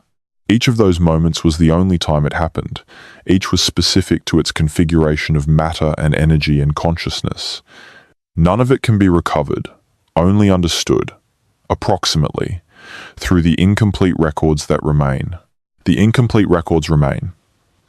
This is worth saying. Despite everything, despite the genocide and the extinction and the erosion and the fire, the records remain in the stone and the peat and the sediment cores and the DNA of the surviving organisms and the fragmentary word lists and the oral traditions of the Aboriginal Tasmanians who maintained connection across the interruption and the research. Programs that are slowly, carefully reading what the landscape has preserved. The records remain. They are not complete. They were never complete. A complete record would be the thing itself, and the thing itself is always the thing itself, and not something else. But what remains is enough to understand, partially and imperfectly, and in a way that continues to improve as the tools of understanding improve, what this place is, and how it got here, and what was done to it, and what persists. What persists is extraordinary. The dolerite persists. The ancient surface persists. The pencil pines persist, more fragile than they were, more threatened than they were, but still standing, and still layering, and still accumulating the slow years. The Southern Ocean persists, still circling Antarctica, still driving the cold weather that makes the southwest wet enough to support the horizontal scrub and the Huon pines and the Franklin River. The eagles persist, still riding the thermals, still looking down on a plateau that has been looked down on from above since long before there were eagles, since there were only pterosaurs and then only the thermals themselves, rising from warm rock into cold air in the physics that does not require any witness to continue. And the curiosity persists. The human habit of looking at things and asking what they are, and where they came from, and how long they have been there, and what happened to the things that used to be there, and what will happen to the things that are still here. The curiosity that produces the geological surveys and the ecological monitoring programs and the Aboriginal language reconstruction projects and the de-extinction research and the wildfire management discussions and the conservation campaigns and the walking tracks into the wilderness and the questions that people ask when they stand on the Central Plateau for the first time and look around at a landscape that looks like mountains and is not mountains, and try to understand what they are actually seeing. You are seeing 300 million years of subtraction that left behind the most stubbornly resistant stone. You are seeing 65,000 years of human knowledge embedded in a landscape that carries the knowledge the way rock carries the fossil, compressed and preserved by the weight of what came after. You are seeing 12,000 years of island isolation producing organisms that exist nowhere else on Earth. You are seeing a Gondwana relic wrapped in a Southern Ocean climate, sitting at the edge of the roaring 40s, catching the westerly weather systems that circle the planet uninterrupted in the gap between the continents. You are seeing what survives when everything else is worn away. You are seeing what is left. The mountains of Tasmania are what is left. Not of geological uplift, not of volcanic construction, not of the ordinary drama of rock pushed upward by the forces below, but of the slow, patient, relentless work of time, removing everything softer than the hardest thing, leaving the hardest thing standing as a record of what it resisted and for how long. This is a different kind of mountain, not built but revealed, not constructed but uncovered, not the product of accumulation but the product of loss. The last pieces of something that was always here and has been here since before here was a meaningful concept. Standing in the cold southwest rain, waiting for whatever comes next with the patience of things that have already outlasted most of the world they were part of.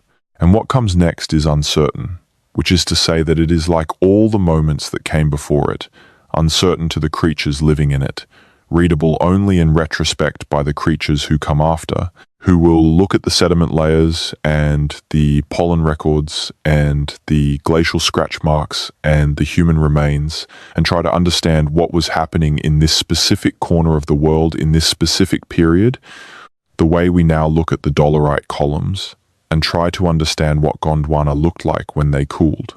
What comes next will leave its record. The peat is still accumulating. The sediment is still settling to the bottom of the lakes. The pencil pines are still adding their fraction of a millimeter per year. The record continues.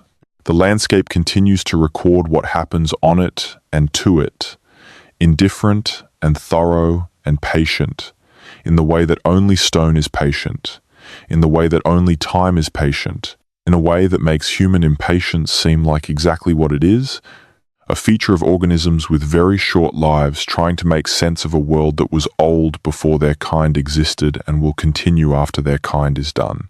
Let us go back to the beginning, not of this particular script, but of the beginning that the topic keeps pointing us toward, the beginning of the geological story that produced the mountains that are not mountains, and let us follow it forward again more slowly, attending to some of the details that the first pass moved through quickly, because the details are where the strangeness lives, in the specific facts that seem impossible, until they settle into the understanding that everything has a context, and the context here is very, very old.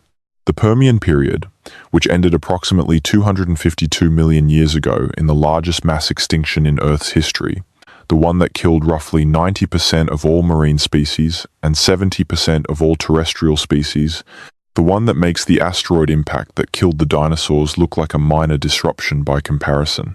The Permian extinction, whose cause is still debated but whose dominant hypothesis involves the eruption of the Siberian Traps, an area of volcanic activity in what is now Russia that poured so much carbon dioxide into the atmosphere that it warmed the planet by up to 10 degrees and acidified the oceans beyond the tolerance of most carbonate-shelled organisms. The Permian extinction killed so much of life on Earth that the recovery took 20 million years.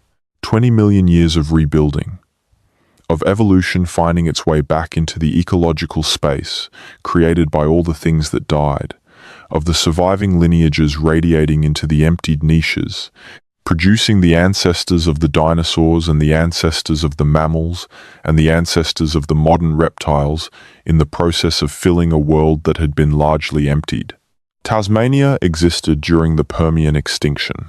The landmass that would become Tasmania was part of Gondwana, which was part of the supercontinent configuration of that period, sitting at high southern latitudes and covered in the vegetation of the Permian, the seed ferns and the giant horsetails and the lycopsids and the glossopteris, a type of plant whose fossils are found on every Gondwana fragment, from Antarctica to India to South America, and which are one of the primary pieces of evidence that convinced geologists in the early 20th century that the southern continents had once been connected. Glossopteris could not have colonized multiple separated continents from separate origins. It was too widespread and too consistent for independent evolution. It had to have spread across a connected landmass, and the connected landmass was Gondwana, and the presence of the same plant fossil in Antarctica and India proved it. The plant proved the continent. The Permian extinction wiped out most of the Glossopteris and most of the other characteristic Permian plants. The recovery produced different vegetation, beginning with the plants that survived and the evolutionary radiation that followed. In Tasmania, in the rock layers, you can read the transition from Permian to Triassic in the sedimentary record, the layers of carbonaceous shale that contain plant fossils changing upward into the different fossil assemblages of the post-extinction world. The rock is the archive. The rock remembers the extinction in a way that the living world cannot, because the living world, by definition, only contains what survived, while the rock contains the record of what did not. And then the dolerite. 180 million years ago, the Gondwana breakup beginning, the magma intruding, the sills cooling, the columns forming in the rock that had already been there for hundreds of millions of years before the intrusion, the rock that was already Gondwana before the concept of breakup existed. The dolerite is, from one perspective, the last thing that Gondwana made before it stopped being Gondwana. The magma that produced it was the heat of the dying whole, the volcanic expression of the tectonic stress that was tearing the supercontinent apart. Tasmania carries the scar of that tearing in its caprock, in the dark columnar stone that defines its highlands. The mountains that are not mountains are the scar tissue of a continental breakup 180 million years in the past. The dinosaurs were alive when the dolerite cooled. Not the dinosaurs of the famous extinctions, not the tyrannosaurs and the triceratops and the hadrosaurs of the late Cretaceous. Earlier dinosaurs, from the Jurassic, the earliest dinosaur lineages that were only beginning to develop the diversity that would characterize them through their dominance. Small and medium-sized forms, not yet the giants that the later period would produce, moving through a landscape that included the Gondwana fragments, the early separating pieces of what had been a single landmass. The dinosaurs of the Jurassic walked on ground that included the rock that would eventually become the central plateau of Tasmania.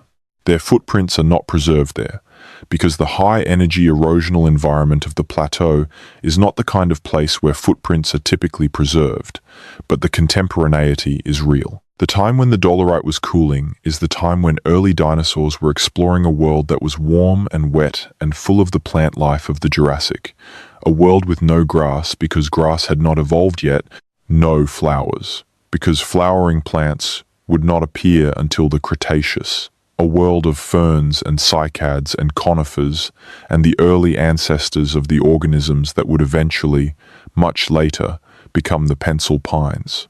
The pencil pines, Athrotaxis, belong to the family Cupressaceae, the cypress family, whose lineage extends through the Jurassic and into the deeper past of the conifer evolution that preceded the flowering plant radiation. The Athrotaxis lineage was in Gondwana before the breakup. It was in Tasmania before Australia separated from Antarctica. It has been in Tasmania for the entire duration of Tasmania's existence as a recognizable geological entity. The pencil pines are not immigrants or colonizers. They are originals, the surviving members of a lineage that has been in this specific place for longer than the place has been separate from the rest of Gondwana. This is worth sitting with. There is an organism, a lineage of organisms, that has been continuously present in Tasmania since before Tasmania was an island, since before Australia was a continent, since before the Southern Ocean was an ocean. That continuity is itself a kind of achievement, though achievement implies intention and the pencil pines had no intention.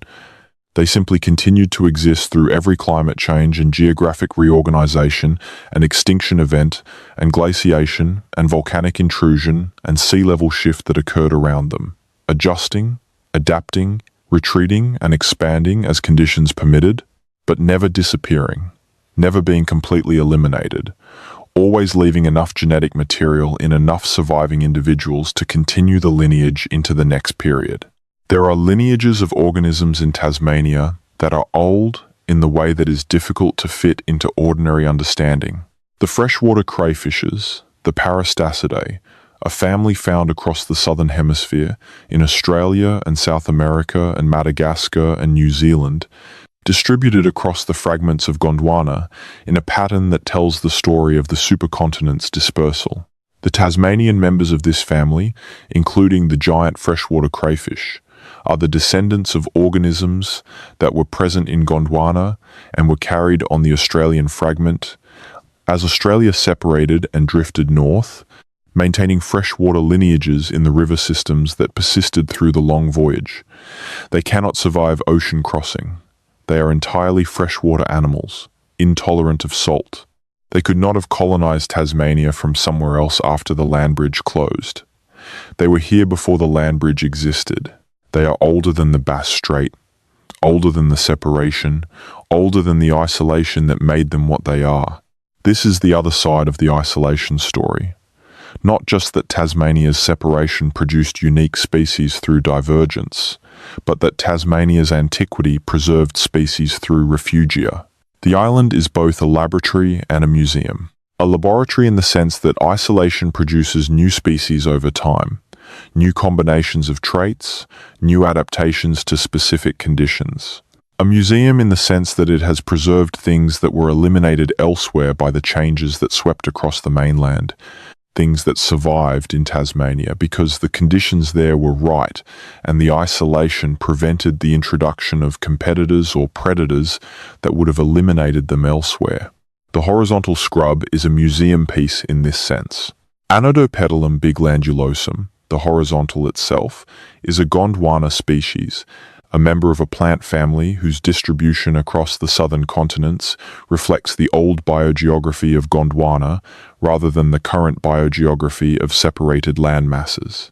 It grows in the wet, cold conditions of western Tasmania's rainforests, conditions that were more widespread during wetter and cooler periods of the Cenozoic, conditions that have contracted as the climate changed and the vegetation zones shifted, leaving the horizontal scrub and its associated community of Gondwana relic plants in the remaining wet corners of the southwest.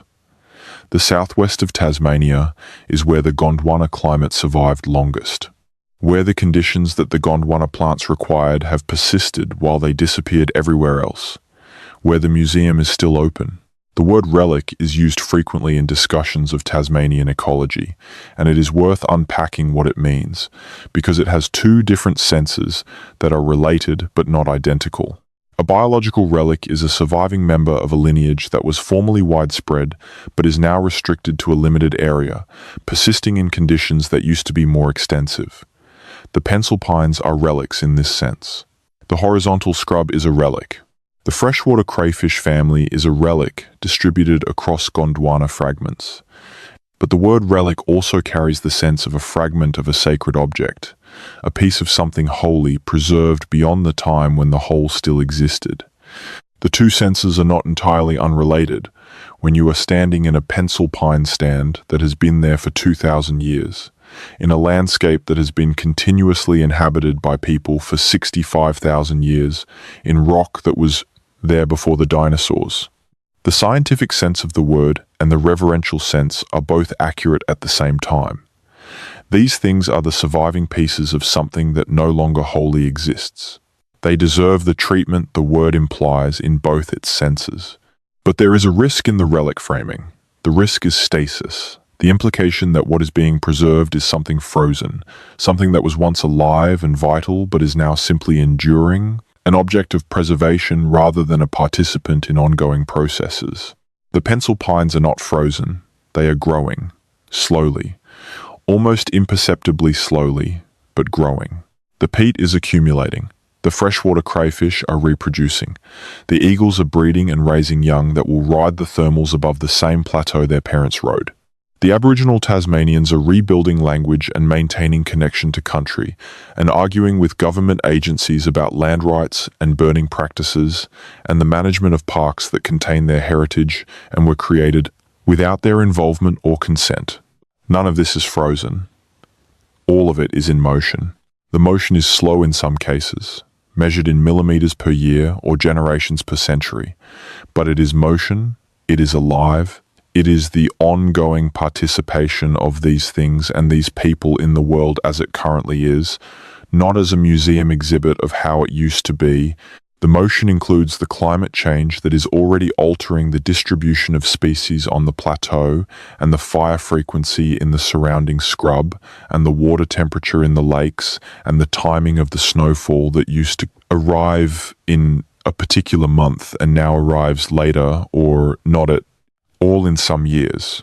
The motion includes the policy debates and the conservation funding cycles and the research programs and the traditional owners' rights negotiations and the tourism industry that depends on the wilderness remaining wild, hydroelectric industry that depends on the rainfall that the wilderness generates and the carbon sequestration value that the peat bogs represent. In a world where carbon has acquired an economic significance that no one anticipated when the bogs were forming and no one factored into the calculations. That led to the clearing of so much Tasmanian forest in the 20th century. The motion includes you, here, now, listening to this in whatever place and time you occupy, carrying the weight of this story in your attention for as long as this description holds you, and then letting it dissolve into whatever comes next in your evening or your morning or your nighttime, becoming one more voice that has stood at the edge of this particular understanding and tried to find words for what the mountains that are not mountains actually are, what the dolerite columns actually are, what the pencil pines actually are, what the 65,000 years and the Black War and the Thylacine and the Gondwana breakup and the Glossopteris and the circumpolar current and the horizontal scrub and the language reconstruction and the eagles and the lake sediment, Kors and Truganini's ash scattered in the D'Entrecasteaux Channel actually are, taken together, as a single story told by a single place about everything that has happened to it and on it and in it across more time than most human minds can hold in a single thought. The Central Plateau at night, in winter, when the wind is not blowing, is one of the darkest places in Australia. The population density of Tasmania's highlands is effectively zero. There are no towns on the plateau. There are huts maintained by the Walking Track Authority, spaced along the routes that cross the wilderness, and there are a few research facilities, and there is the occasional hiker with a headlamp making their way between campsites. But the light pollution that hazes the sky above every populated place in the developed world is absent. The Milky Way is visible as a physical structure, not as a faint smear, but as a three-dimensional impression of depth. Stars layered behind stars, the arm of the galaxy, visible as the density of light that distinguishes it from the spaces between. The same stars that the Aboriginal Tasmanians read for navigation and seasonal marking and the placement of ritual in the annual calendar, the same stars that were overhead when the first humans crossed the land bridge 65,000 years ago, the same stars that looked down on the last thylacine lying down in his concrete enclosure for the last time. The stars are not the same in the sense that every photon reaching your eye left its source at a different time, but they are the same configuration, the same patterns, in the same sky, above the same dolerite that has been there since they were formed. The coldest nights on the Central Plateau reach temperatures well below freezing, and the frost that forms on the dolerite surface, filling the joints and the cracks with ice that expands as it freezes and contracts as it thaws, is doing the same work that frost has been doing on this rock for tens of millions of years, widening the cracks, separating the columns along their joints, breaking the blocks free to tumble down the cliff faces to the scree below. The frost is doing what the rest of time is doing, making the subtraction, removing what is removable. The mountains that are not mountains are getting slightly less mountainous with each frost cycle, each thaw, each block that tumbles free and joins the talus below the cliffs. There is a word in several Aboriginal Australian language groups for the practice of deep listening, of attending to country with the full body rather than just the ears, of receiving the information that a landscape carries in its sounds and smells and textures and temperatures and the behavior of the animals within it and the state of the plants and the quality of the light and the feel of the wind, The word varies by language group, and the concept is not identical across all Aboriginal traditions, but the practice it describes is consistent enough across many of them to be recognized as a widespread phenomenon, a developed and taught capacity for attending to place in a way that most people in the modern world have not been taught and do not practice. The practice matters for understanding what was lost when the Tasmanian Aboriginal languages died and the culture that sustained them was destroyed. The kind of knowledge encoded in that practice is not the kind of knowledge that gets written down in word lists. It is not vocabulary.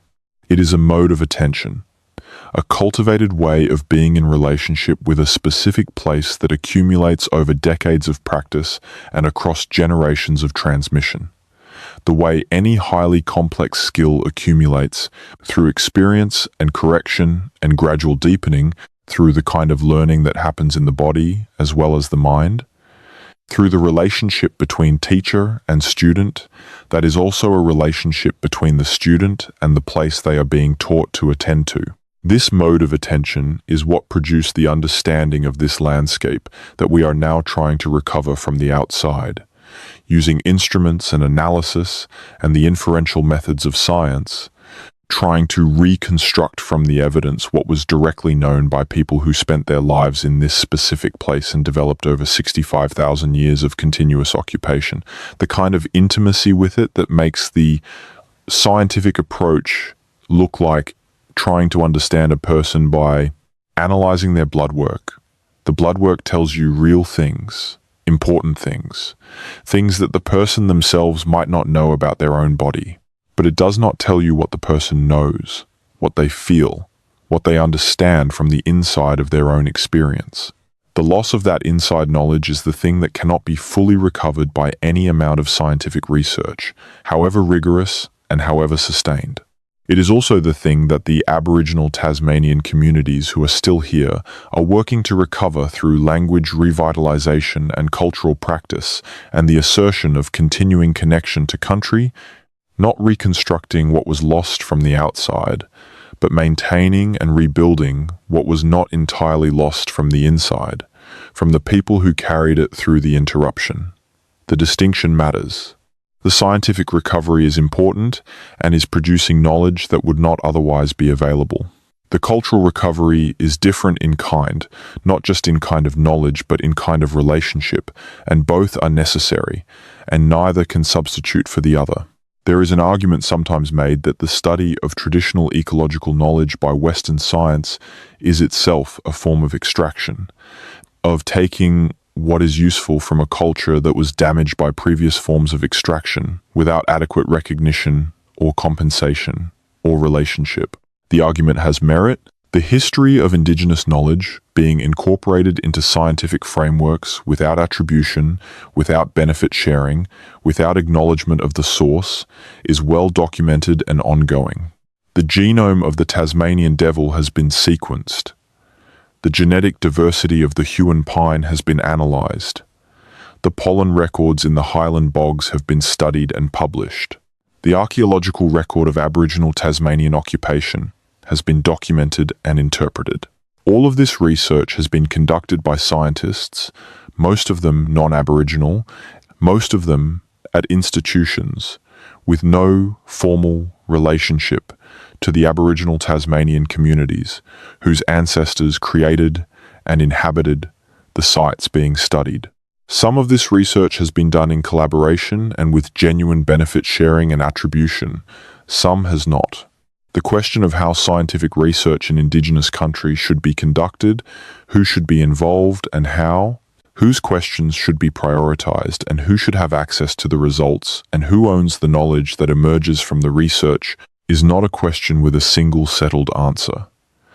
And the fact that it is being asked at all, that it is now a central topic in the ethics of field research and conservation biology and archaeological practice in Australia, is itself a relatively recent development, a change in the last few decades from a practice that did not ask these questions to a practice that increasingly cannot avoid them. The mountains that are not mountains are not neutral territory.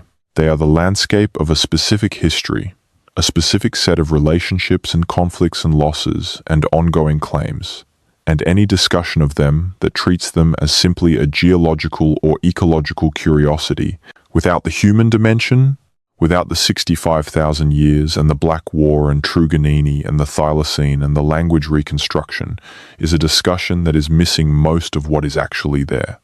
The dolerite is not just old. It is old in a context. It is old on a continent that was occupied by people for as long as people have been anywhere outside Africa, occupied by people who are still here and are still connected to this landscape and are still fighting for recognition of that connection and for the rights that flow from it. The rights that flow from that connection are the subject of ongoing legal and political processes in Tasmania and at the federal level in Australia, processes that involve the formal recognition of Aboriginal rights and interests in land and cultural heritage, and the management of national parks and reserves and archaeological sites and sacred places. The processes are slow. They are contested. They are complicated by the history of the colonial definitions of Aboriginality that were designed to minimize the number of people who could qualify for recognition, and by the ongoing political resistance to the practical implications of recognition, which include changes to the management of land and water and the allocation of resources. The processes are happening, though. They are further along than they were a generation ago, and not as far along as they need to be. And the distance between where they are and where they need to be is exactly the distance between the current situation and justice, which is a direction, if not a destination, and a direction that the movement of the last few decades has been consistently following. The mountains that are not mountains stand in all of this context, patient and indifferent in the way of stone, carrying the weight of everything that has happened at their feet without comment, recording it in the layers of sediment that accumulate in their lakes, and the scars that fire leaves in their vegetation, and the changes in species distribution that the warming climate is producing on their slopes. The record continues. The additions are being made. The subtraction continues at the edges. And in the spaces between the accumulation and the loss, the ordinary, extraordinary daily life of the place goes on. The quolls hunting in the scrub at night, and the eagles riding the morning thermals, and the pencil pines adding their fraction of a millimetre, and the peat growing its fraction of a centimetre, and the freshwater crayfish moving through the cold dark streams, and the Aboriginal Tasmanians in Hobart, and Launceston and the smaller towns holding the thread of connection to this country that runs back 65,000 years and has been frayed but has not been broken. The thread is real. It is made of something more durable than the colonial project that tried to cut it, because what it is made of is the relationship between a people and a place, and that relationship has its own kind of deep time, its own kind of persistence that operates on a timescale closer to the geological than to the political. The Black War lasted approximately 8 years. The period of active destruction lasted approximately 1 generation. The connection that the destruction was aimed at has been running for 65,000 years and shows every indication of continuing for however many more years remain, which is a measure of the relative durability of the things we are comparing. There is a particular quality of light in Tasmania in the late afternoon in autumn. The light comes from the northwest at a low angle, and it catches the dolerite differently from how midday light catches it, picks out the crystals in the rock and makes them spark briefly against the dark matrix, makes the columns glow with a kind of internal warmth that is entirely an optical effect but feels like something else, like the rock is slightly alive, slightly aware of being looked at. The button grass turns gold at the same angle. The pencil pine foliage, which is a dark, dense green in most light conditions, opens slightly in that late angle, admits the light between the scales of the leaves, becomes less solid and more luminous. The lakes reflect the changing sky in colours that are a little too good, a little too deliberately beautiful to seem natural, though they are entirely natural, entirely the product of the specific physics of light and water and the absence of any suspended particles in the water to scatter the light before it reaches the surface.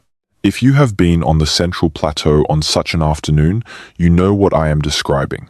If you have not, the description is inadequate, the way all descriptions of direct perceptual experience are inadequate, because the experience is in the body and the description is in the language, and the two systems do not translate into each other without loss.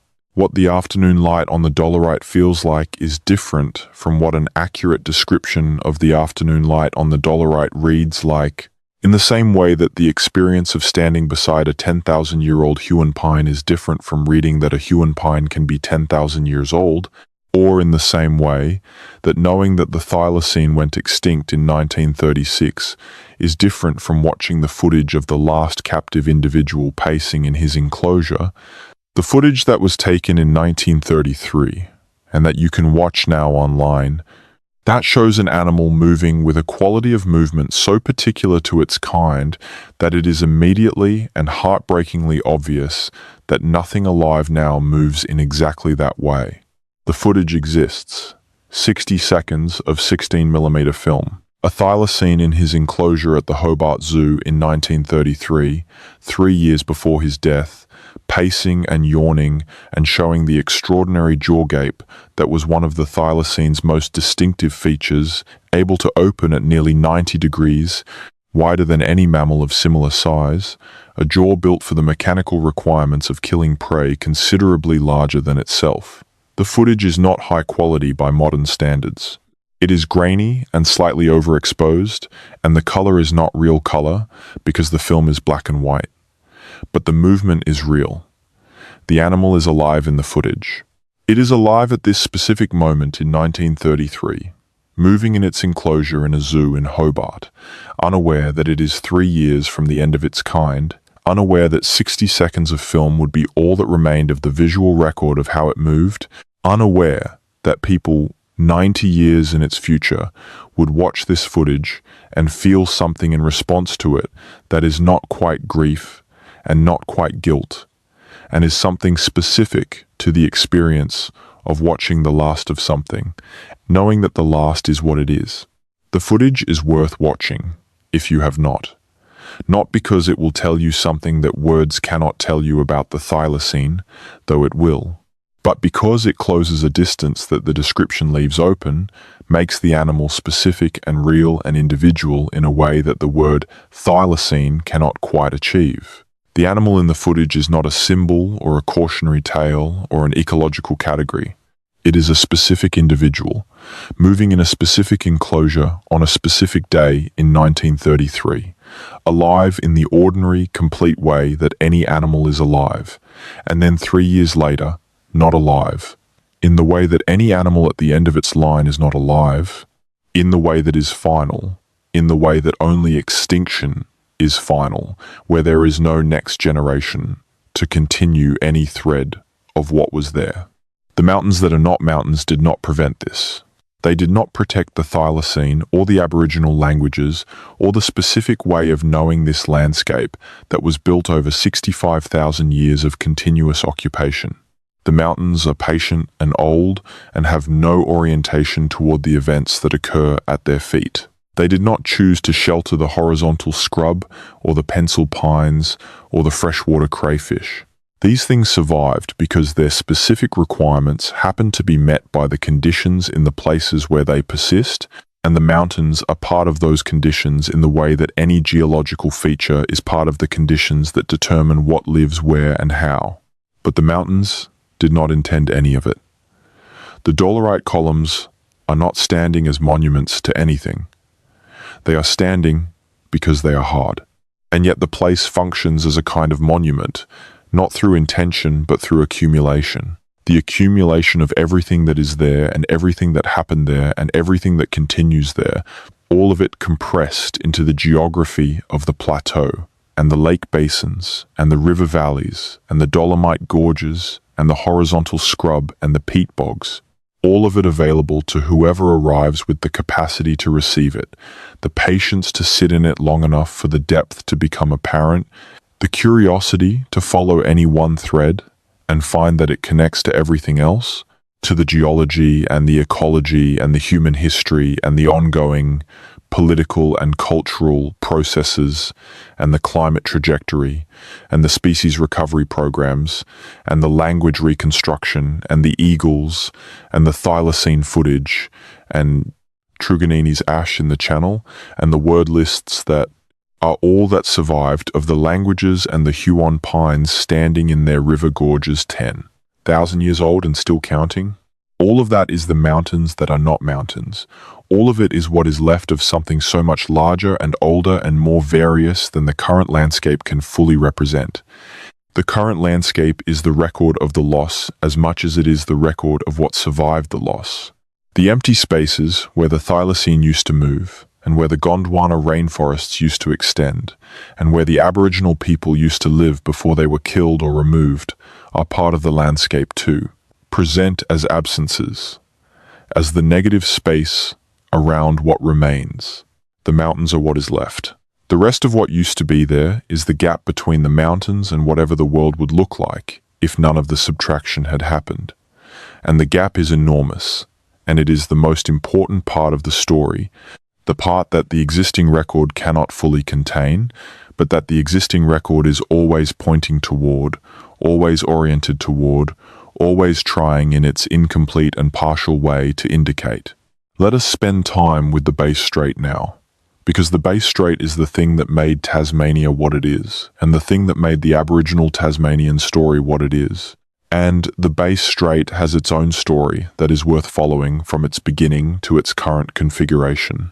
The Bass Strait is shallow, by the standards of the world's oceans, averaging around 50 to 60 meters in depth across most of its extent, which means that during the lower sea levels of the last glacial maximum, approximately 20,000 years ago, when the global sea level was roughly 120 meters lower than today, the Bass Strait was not a strait at all. It was land. It was a grassy plain, a broad, gently rolling landscape connecting what is now the southern coast of Victoria and South Australia to what is now northern Tasmania, through what are now the islands scattered across the strait, King Island and the Furneaux Group, which were then the hills and ridges of a continuous terrain. The plain was not desert. It received rainfall. It supported vegetation, probably grassland and shrubland in its central and drier areas, with wetlands and forests near the rivers that crossed it. It supported animals, the animals of the late Pleistocene Australian mainland fauna, the megafauna that were already under pressure from hunting and habitat change, the diprotodons and the giant wombats and the large kangaroos and the marsupial lions. These animals moved across the plain as they had moved across the surrounding terrain, following the resources, grazing and browsing, being preyed upon and preying. The people who lived on the plain and in the areas surrounding it, the people whose descendants would become the Aboriginal Tasmanians, lived with these animals, hunted some of them, shaped the ecology of the plain through their burning practices, in the same way Aboriginal people shaped the ecology of the mainland. When the ice ages ended and the warming began, the sea level rose. It rose slowly, a few centimeters per decade, but the low, flat plain of the Bass was uniquely vulnerable to this rise, because a relatively small increase in sea level translated into a large increase in inundated area on such gentle terrain. The coast moved inward progressively.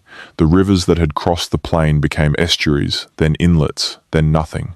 The plains that had supported grassland became seasonally flooded marshes, then permanent shallow seas.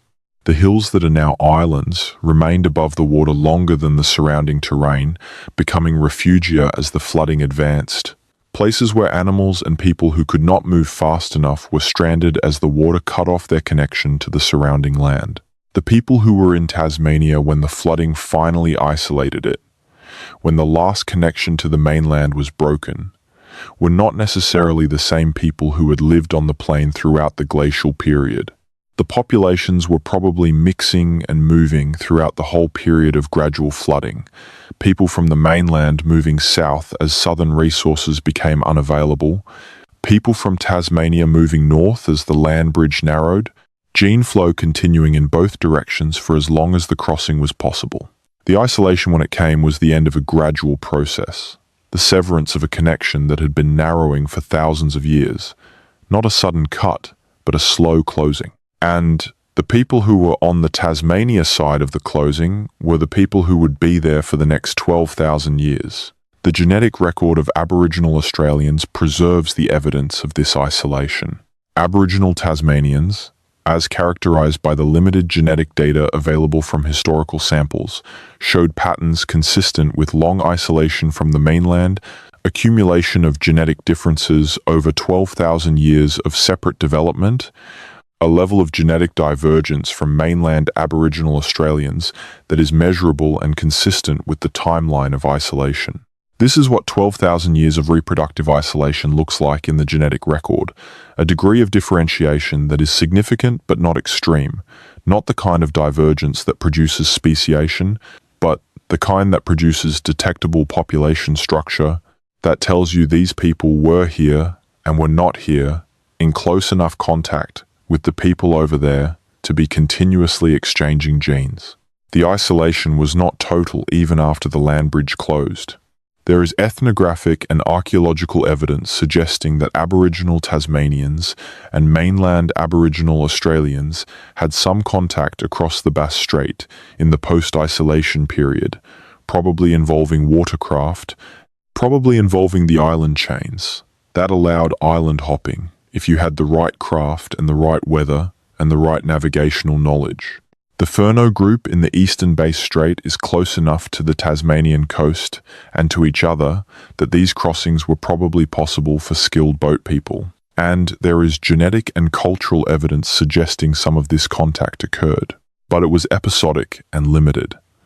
Not the kind of regular contact that prevents divergence, more the kind of occasional exchange that introduces a gene or a technology or a story without fundamentally altering the trajectory of the recipient population. The Aboriginal Tasmanians did not have seagoing watercraft at the time of European contact, which is one of the things that was used to argue, falsely and with malicious intent, for their supposed primitiveness, their supposed failure to develop. But the absence of seagoing watercraft at that specific historical moment does not tell you anything reliable about the capabilities of Aboriginal Tasmanians over the full 65,000 years of their occupation. It tells you what technology was being used at the moment of European observation, which is a single data point at the end of a very long sequence, and it tells you nothing reliable about what was used before and why and under what circumstances. The historical anthropology of watercraft development in any population is complicated and non-linear. Technologies appearing and disappearing in response to changing conditions and changing needs, maintained when they are needed, and abandoned when the cost of maintaining them exceeds their utility in the current context. The technology of watercraft, like every other technology, is expensive. It requires materials and skills and maintenance, and the transmission of those skills across generations. If the conditions that made the technology valuable changed, if the resources that rewarded the use of boats became available from land without boats, if the neighboring population that had been reached by boat became unreachable for other reasons, the skill would be maintained only as long as there were practitioners committed enough to its continuation to invest the S. 12,000 years is a long time. The reasons for any specific technology change across 12,000 years in ways that are not reconstructible from the outside. The canoes that Aboriginal Tasmanians did use at the time of European contact, bark canoes and reed rafts that were capable of coastal and nearshore navigation, were not the same as the watercraft that might have been used for Bass Strait crossings in an earlier period. They were adapted to the specific needs of the population at that specific time, fishing and coastal travel and crossing to nearby islands. This is not a failure. This is what appropriate technology looks like, fitted to the conditions and requirements of the people using it. George Robinson, the conciliator who facilitated the removal of the Aboriginal Tasmanians to Flinders Island, left extensive journals of his travels through the Tasmanian wilderness in the 1820s and 1830s, during the period when he was making contact with the surviving Aboriginal groups and negotiating their relocation. The journals are an extraordinary and deeply problematic document. Extraordinary. because they contain observations of the Tasmanian landscape and the Aboriginal Tasmanians in it that are more detailed and more sympathetic than most other colonial records of the period, and deeply problematic because they were written by a man who was in the process of facilitating the destruction of the culture he was observing, who believed he was saving these people while the mechanism he was deploying was killing them. Robinson's journals describe the landscape in terms that resonate with everything we have been discussing here. The dolerite ranges and the highland lakes and the button grass and the thick scrub of the west coast and the behavior of the Aboriginal groups he encountered in these places. He describes people who move through the landscape with a facility and a confidence that he clearly could not match, who read the terrain and the weather and the animal signs with a precision that astonished him, who maintained in conditions of extreme physical difficulty and cold and wet a composure and a competence that the colonial observer could not dismiss, even while the colonial system was engaged in destroying the people who possessed those qualities. The journals are read now by researchers trying to extract from them whatever factual information they contain about the landscape and the people, which requires reading them against the grain of Robinson's interpretive framework, which was the evangelical Protestant framework of the early 19th century, the framework that saw the Aboriginal people as souls to be saved and their culture as an obstacle to salvation, rather than as a sophisticated and complete way of being human in a specific place. Reading against the grain of a source is part of what historians do, always, because sources are always produced from within a perspective that shapes what they include and how they interpret it. And the historian's job is to find what the source recorded despite its perspective, to recover the observations beneath the interpretations, the specific sensory detail beneath the evaluative framework. Robinson recorded, beneath the framework of salvation and civilization, the specific landscape of a specific time, he recorded the movement of specific groups of people through specific terrain in specific weather conditions. He recorded things that were said to him in languages he only partially understood.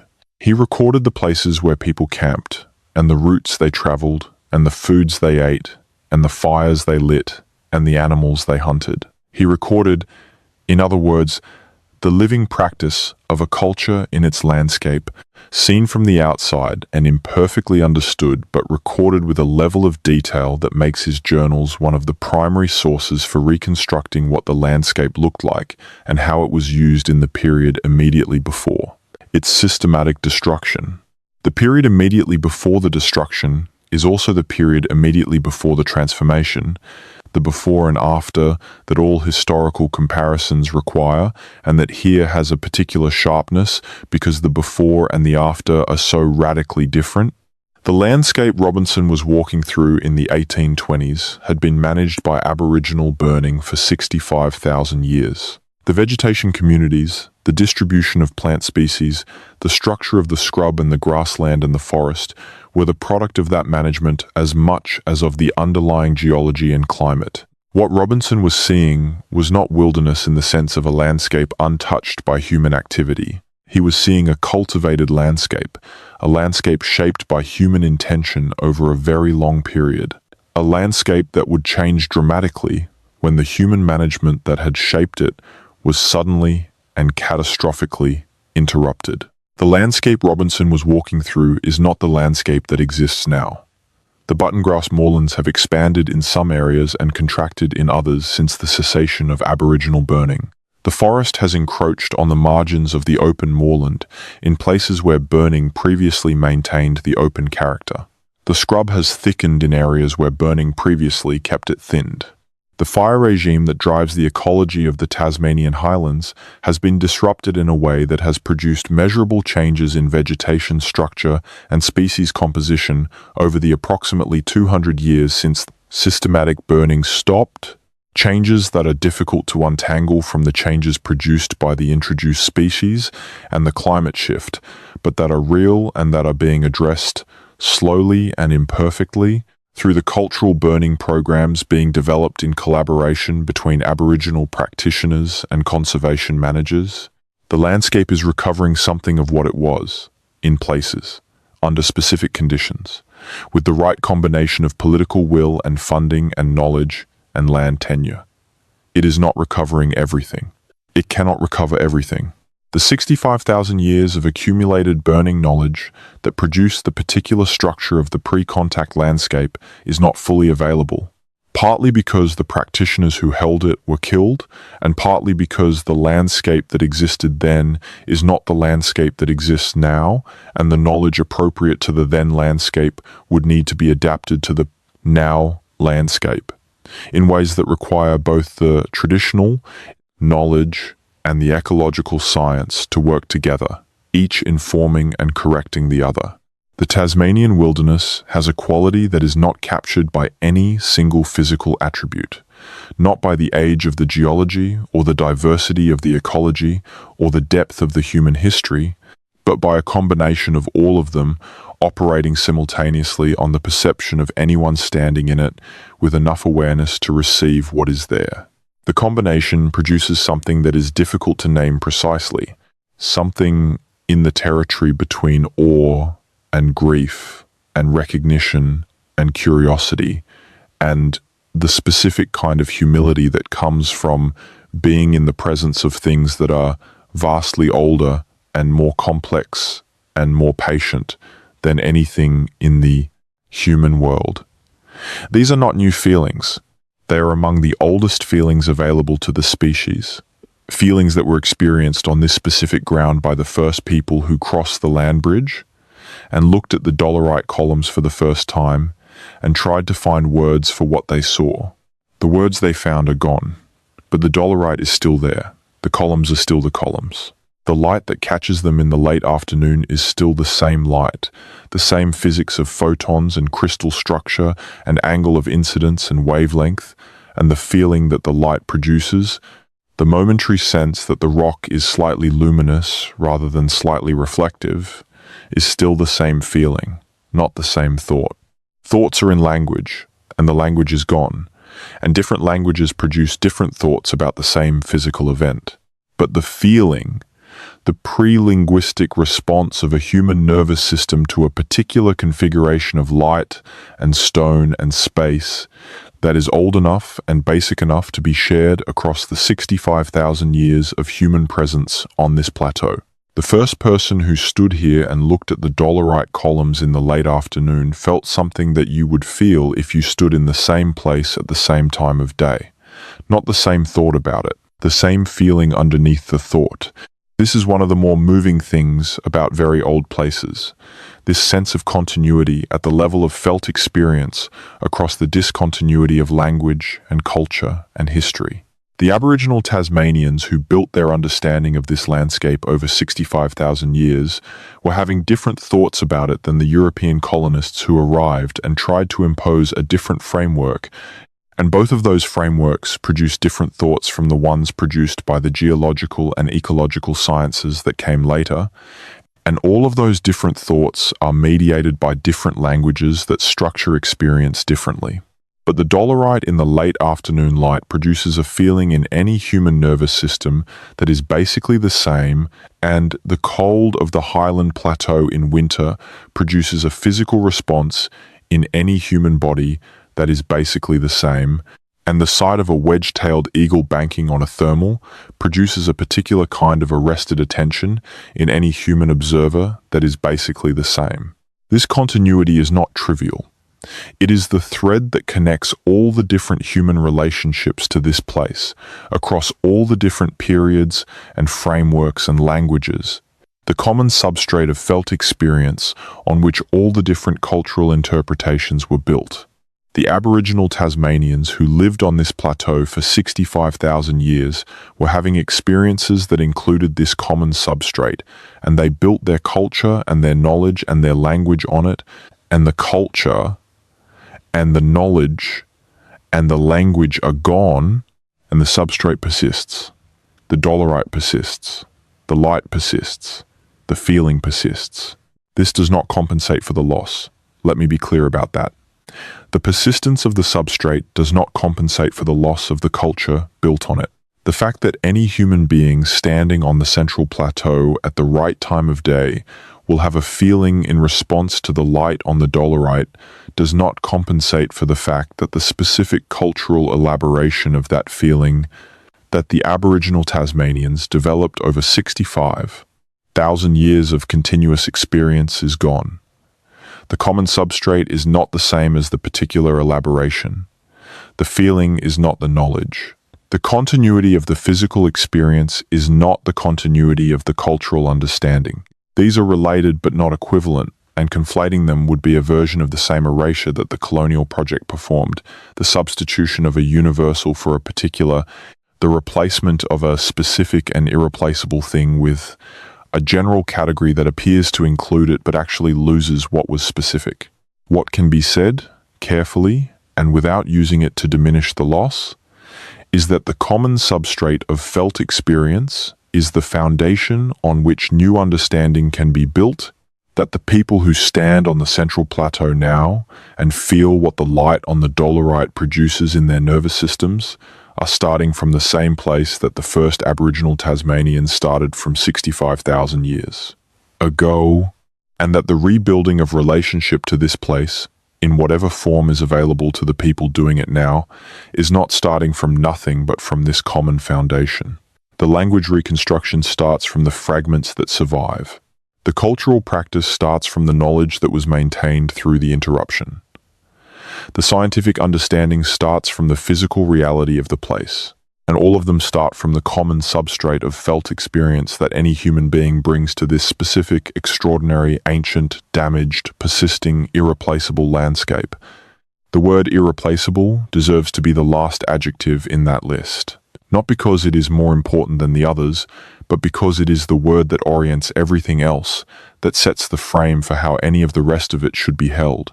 The Tasmanian highlands are irreplaceable in the way that any unique configuration of the physical and the biological and the historical and the cultural is irreplaceable, in the way that any 65,000-year-old relationship between a people and a place is irreplaceable, in the way that 180-million-year-old dolerite is irreplaceable, in the way that Gondwana is irreplaceable even though it no longer exists as a whole, the fragments of it scattered across the southern hemisphere still carrying the signatures of what the whole was, still containing the information that the whole once integrated, still connected to each other through the physics and the chemistry and the biology that Gondwana produced and distributed before its slow disintegration.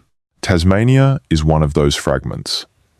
Not the largest, not the most biodiverse, not the most geologically complex, but in its specific combination of extreme age and extreme isolation and extreme ecology and extreme human history, it is one of the most concentrated expressions of what Gondwana left behind when it was done.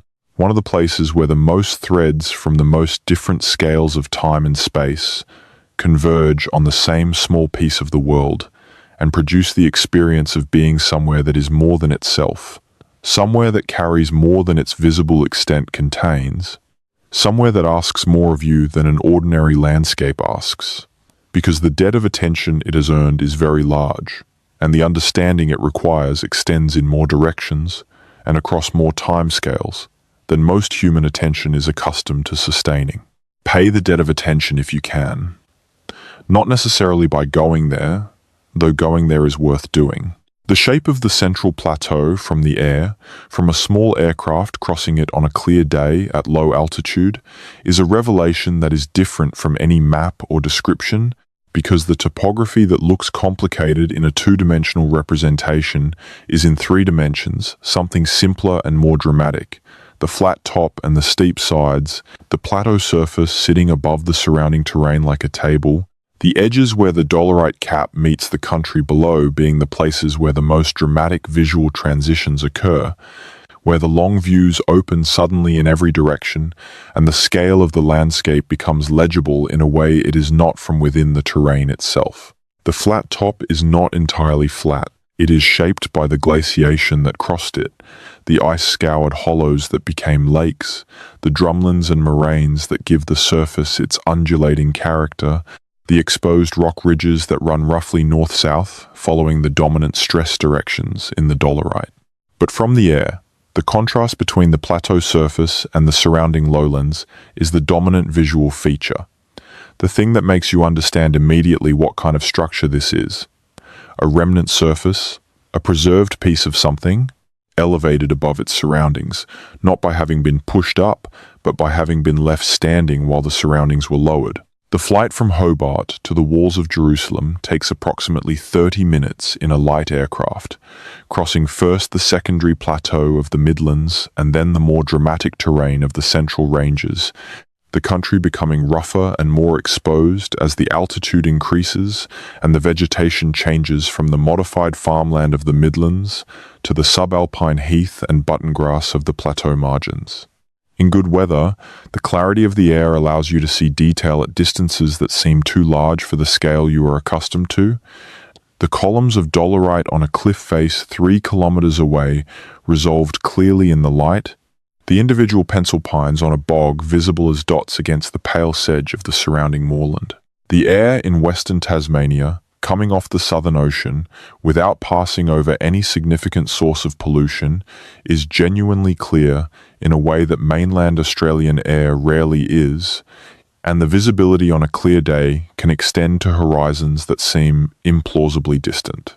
The experience of the landscape from the air is complementary to the experience from within it, not better or worse, but different in the way that different perspectives on the same thing are always different, revealing different aspects, making legible what the other perspective obscures.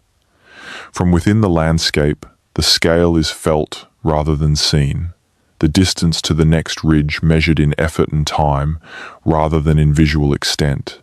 From above, the scale is seen but not felt, the terrain readable but not experiential in the way that walking through it is experiential. The complete understanding requires both, the map and the territory, the overview and the immersion, the data and the experience. This is true of the geological understanding and the ecological understanding and the human understanding. The data from the sediment cores and the pollen records, and the archaeological surveys, and the satellite imagery, and the genetic analysis tell you things that standing on the plateau cannot tell you. And standing on the plateau tells you things that no amount of data can tell you. The understanding that is most complete is the one that includes both, that treats neither as a substitute for the other. The sound from the air is the sound of the engine, which is not the sound of the place. The place has its own sound, one that is only available from within it, from the surface, from the body moving through the terrain. The engine and the altitude insulate you from the place even as they reveal it. To know the sound of the wind on the dolerite, you have to be on the dolerite. To know the cold of the highland bog, you have to be standing in it. To know the quality of the silence between the wind gusts, you have to have been there in the quiet intervals, waiting. The scale of the plateau is also not available from the air in the same way it is available from the ground, because from the air the scale is visual, rendered as distance and area, and from the ground it is physical, rendered as effort and time and weather and the specific quality of attention required to move through a large landscape on foot in conditions that may or may not cooperate with your plans. The Kunanyi, the mountain that watches over Hobart, is dolerite from its mid-slopes to its summit, and on a clear day, the view from its top encompasses a visual catalogue of everything we have been discussing in this script. The estuary, the mountain ranges to the north and west, the Tasman Peninsula to the southeast, the Southern Ocean visible on the horizon in the right conditions, the island of Bruny Island offshore from the Channel coast. You can see the shape of the country from the summit of Kunanyi. You can see the way the terrain is organized around the drainage systems and the dolerite ridges and the coastal geometry. You can see, on the right day with the right light, something of the deep structure of the landscape, the way the geological skeleton shows through the vegetation cover, the way the hard rock stands and the soft rock has yielded. Aboriginal Tasmanians have been on this mountain for as long as they have been in this part of the island, which is as long as they have been anywhere on the island, which is as long as people have been in Tasmania, which is as long as it is possible to be in Tasmania, 65,000 years. The mountain has been climbed and descended and camped on and burned and hunted and named and known by people over a time span that dwarfs the period during which its colonial name, Mount Wellington, was in use. The reintroduction of the name Kunanyi to official usage was a formal act of recognition, incomplete and symbolic as formal acts tend to be, but real in its indication of direction, in its acknowledgement that the mountain had a name before it had that name, and that the first name is not less legitimate because the colonial name came later and persisted longer. The persistence of the colonial name over the original name is itself a historical fact worth attending to, because it follows the same logic as so many other aspects of the colonial history, the logic of overwriting, of replacing what was there with something that erases its predecessor, of covering the previous record so thoroughly that the covering becomes the record and the thing beneath is forgotten. Truganini did not want her remains to be accessible after her death, because she had watched what happened when the colonial institutions decided they had legitimate access to the remains of Aboriginal people. She was right to be afraid, and she was right in her assessment of the situation, and her wishes were not honoured, and her body was subjected to exactly what she feared. And this is in the historical record, documented and acknowledged and still, somehow, inadequate, as a description of what it means that a person dying in 1876 in the city of Hobart correctly identified that her body would be disrespected after her death and was unable to prevent it. What she was unable to prevent was the exercise of colonial power over the bodies of Aboriginal people, a power that expressed itself in the collection of skeletal material for scientific study, in the display of those remains in museums, in the use of body parts as curios and specimens, in the entire apparatus of the scientific racism of the 19th century that treated the bodies of colonized people as objects of study, rather than as the remains of human beings deserving of dignity and respect, and the wishes of the deceased observed. This apparatus is not entirely historical. The return of Aboriginal remains from museums and private collections to their communities of origin is an ongoing process, conducted by museums and governments in Australia and internationally, and the process is not complete, and the resistance to the return is not zero, and the arguments against return that circulate in some institutional contexts are recognizable as versions of arguments that have been made throughout the colonial history about the relative value of Indigenous peoples' claims against the claims of institutions to possession of things that were taken without consent. The mountains that are not mountains contain the remains of people. Not metaphorically, literally. The archaeological sites of the Tasmanian highlands include burial sites, places where Aboriginal Tasmanians buried their dead according to their own practices, places that are now within national park boundaries, managed by institutions, protected by legislation, studied by archaeologists, and belonging in some fundamental sense that the legislation does not fully capture to the living descendants of the people buried there. The management of these sites involves negotiations between the park authority and the Aboriginal communities, negotiations about access and research and interpretation and the physical condition of the sites, negotiations that are ongoing and are not always harmonious, but that represent an acknowledgement that the relationship between the living and their ancestral country is not dissolved by the existence of a national park. Kutakina Cave, which we mentioned earlier, is one of the most significant of these sites. It is in the Franklin River Valley, accessible only by river, reachable today by rafting the Franklin with a skilled guide in good weather in the right season, several days of difficult travel through terrain that Robinson described in his journals, and that has not become significantly easier to access in the intervening 200 years. The cave was occupied by Aboriginal Tasmanians during the last ice age, 30 to 35,000 years ago, when the surrounding landscape was very different from what it is today, cold and treeless in many places. The range of conditions that supported people this far south during one of the coldest periods in recent geological history, being a measure of the adaptability and the competence of those people in conditions that most modern humans would find lethal without specialized equipment. The cave contains stone tools, burned animal bone, charcoal from ancient fires. The charcoal can be dated, the bones can be identified to species, and the cut marks on them can be analyzed. The The tools can be compared to tool types from other sites, and their distribution can tell stories about the movement of raw materials across the landscape and the connections between different groups. The cave is an archive, like the peat bogs, like the lake sediment cores, like the dolerite columns themselves. An archive of a specific time in a specific place, compressed and preserved by the conditions of its formation, available to be read by people with the right instruments and the patience to sit with what they find. The reading is ongoing. The archive is not exhausted. Every year, the research produces new information about the occupation of the Tasmanian highlands during the Ice Age and the subsequent warming period, and the florescent Holocene, and the period of increasing isolation.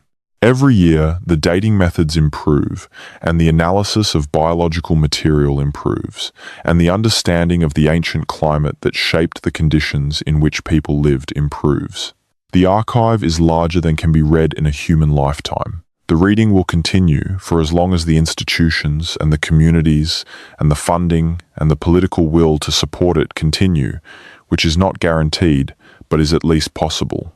The possibility is itself worth noting as something that did not used to exist and now does. The possibility that the story of Tasmania's deep human and ecological past will be more fully understood in the future than it is now, that the research tools will improve, and the interpretive frameworks will improve, and the collaboration between scientific and traditional knowledge holders will deepen, and the political context will shift toward greater recognition, greater justice. This possibility is not certainty. The trajectory is not fixed. The things that have been gained can be lost again, as the history of environmental protection and Indigenous rights shows in multiple jurisdictions. But the possibility is real, and the work being done to realize it is real, and the people doing the work are real, and the mountains that are not mountains are real, and the dolerite is 180 million years old, and the pencil pines are 2,000 years old, and the peat bogs contain 20,000 years of climate record, and the freshwater crayfish are 40 million years old in their lineage, and all of that is here, available to be known, waiting for the attention that will read it. Now let us slow down again and come back to the quality of the place itself, the experience of being in it, because the facts and the history and the science and the politics are all real and all important, but they are not the same as the experience of standing on the dolerite at the edge of the plateau in a westerly wind with the rain coming in from the Southern Ocean and the light failing in the late afternoon and the button grass bending flat in the gusts and the sound of the wind in the exposed columns being something that you cannot transcribe but that you would recognize if you heard it again. The specific sound of wind on old stone in a place where the wind comes a long way before it arrives. The experience of the Tasmanian highlands is not comfortable. This is not a landscape designed for human comfort. It is cold and wet and unpredictable, and the terrain is difficult, and the distances are long, and the weather can change in the time it takes to cross a ridge. These are not complaints. These are descriptions. The discomfort is part of what makes the place legible in a particular way, because discomfort removes the buffer between the body and the environment, makes the environment something you are in rather than something you are looking at, makes the cold real and the wet real and the wind real in a way that comfortable observation never achieves. The Aboriginal Tasmanians were not uncomfortable in this landscape. They were at home in it, in a way that European observers found baffling, and that the colonial literature described in ways that now read as projecting incomprehension onto the people being observed, rather than accurately characterizing their relationship to the place. The Aboriginal Tasmanians wore minimal clothing in conditions that European observers found extreme, not because they were insensible to cold, but because they had adapted to the cold, both in the physiological sense, that their bodies had adjusted to the thermal demands of the environment, and in the cultural sense that they had practices and technologies and ways of managing exposure that maintained their warmth and safety without the elaborate textile technologies that the Europeans brought with them. The body warmth of the group and the fire and the animal grease applied to the skin and the specific choices about where to camp and when to move were all part of a system of cold management that had been working for 65,000 years, that was appropriate to the specific conditions of this specific place. The Europeans who watched this and could not understand it made the mistake of measuring what they were seeing against the only framework available to them, which was their own experience and their own cultural practices, and found it wanting by that measure. The measurement was the problem. The framework was the problem. The thing being measured was complete and functional and appropriate. The measuring stick was the wrong tool for the thing being measured. This mistake is still being made, not always consciously, not always with the malice that characterized its earliest iterations.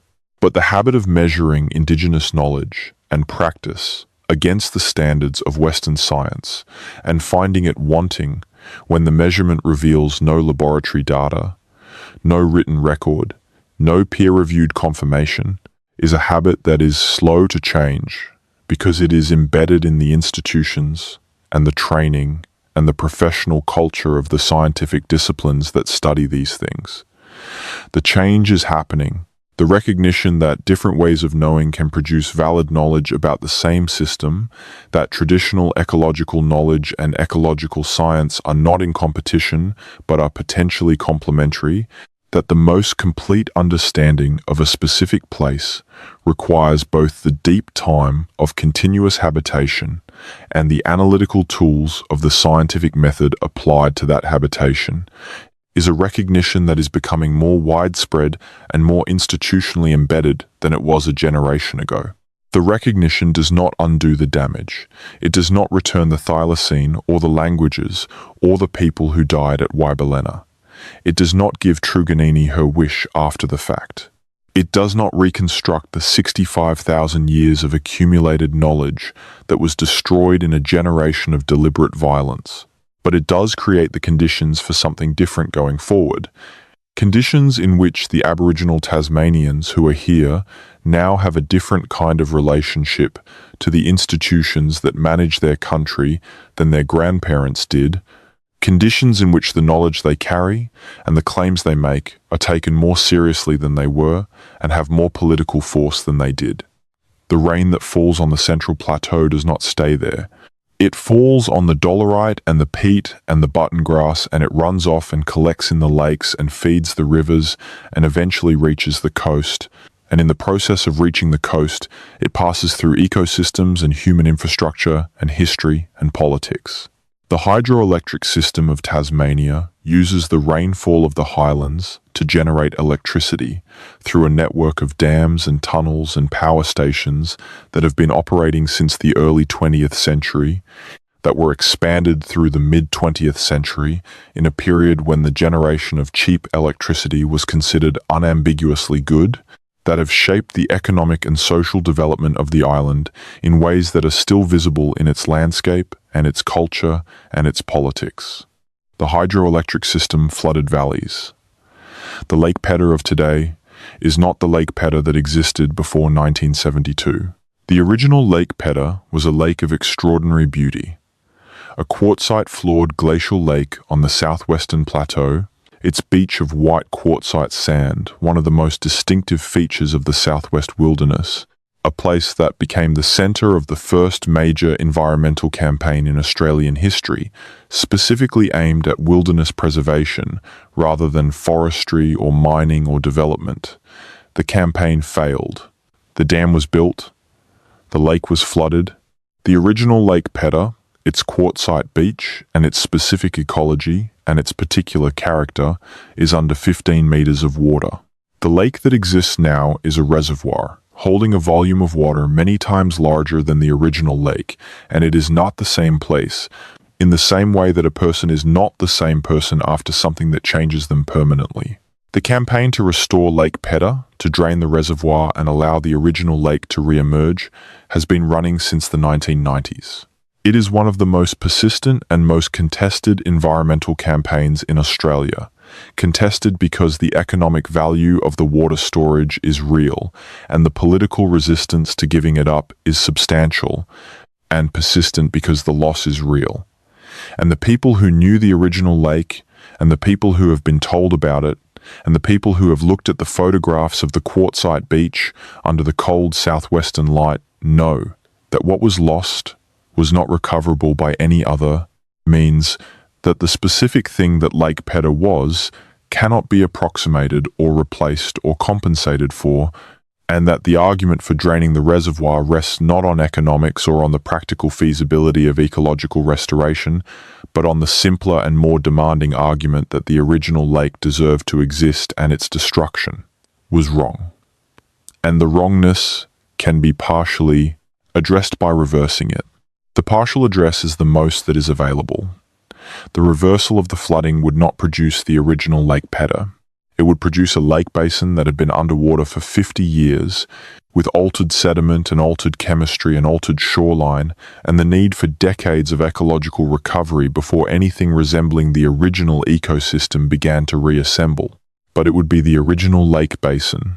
The quartzite beach would re-emerge as the water dropped. The specific geometry of the shoreline, shaped by thousands of years of wave action on quartzite sand, would become visible again. The place would be the place, again, imperfectly, incompletely, but in a way that no other outcome could produce. The argument is not resolved. The campaign continues. The reservoir continues to hold water and generate electricity.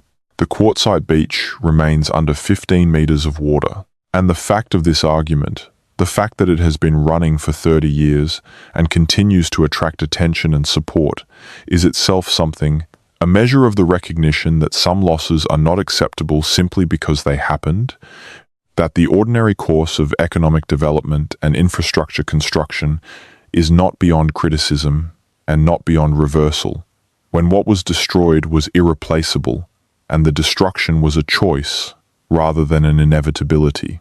This is the same argument that applies to the Thylacine, the same argument that applies to the Tasmanian Aboriginal languages, the same argument that applies to every irreversible loss that was the product of a decision rather than an unavoidable process. The decision was made in a context. The context shaped the decision. The context has changed. The decision has not been reversed.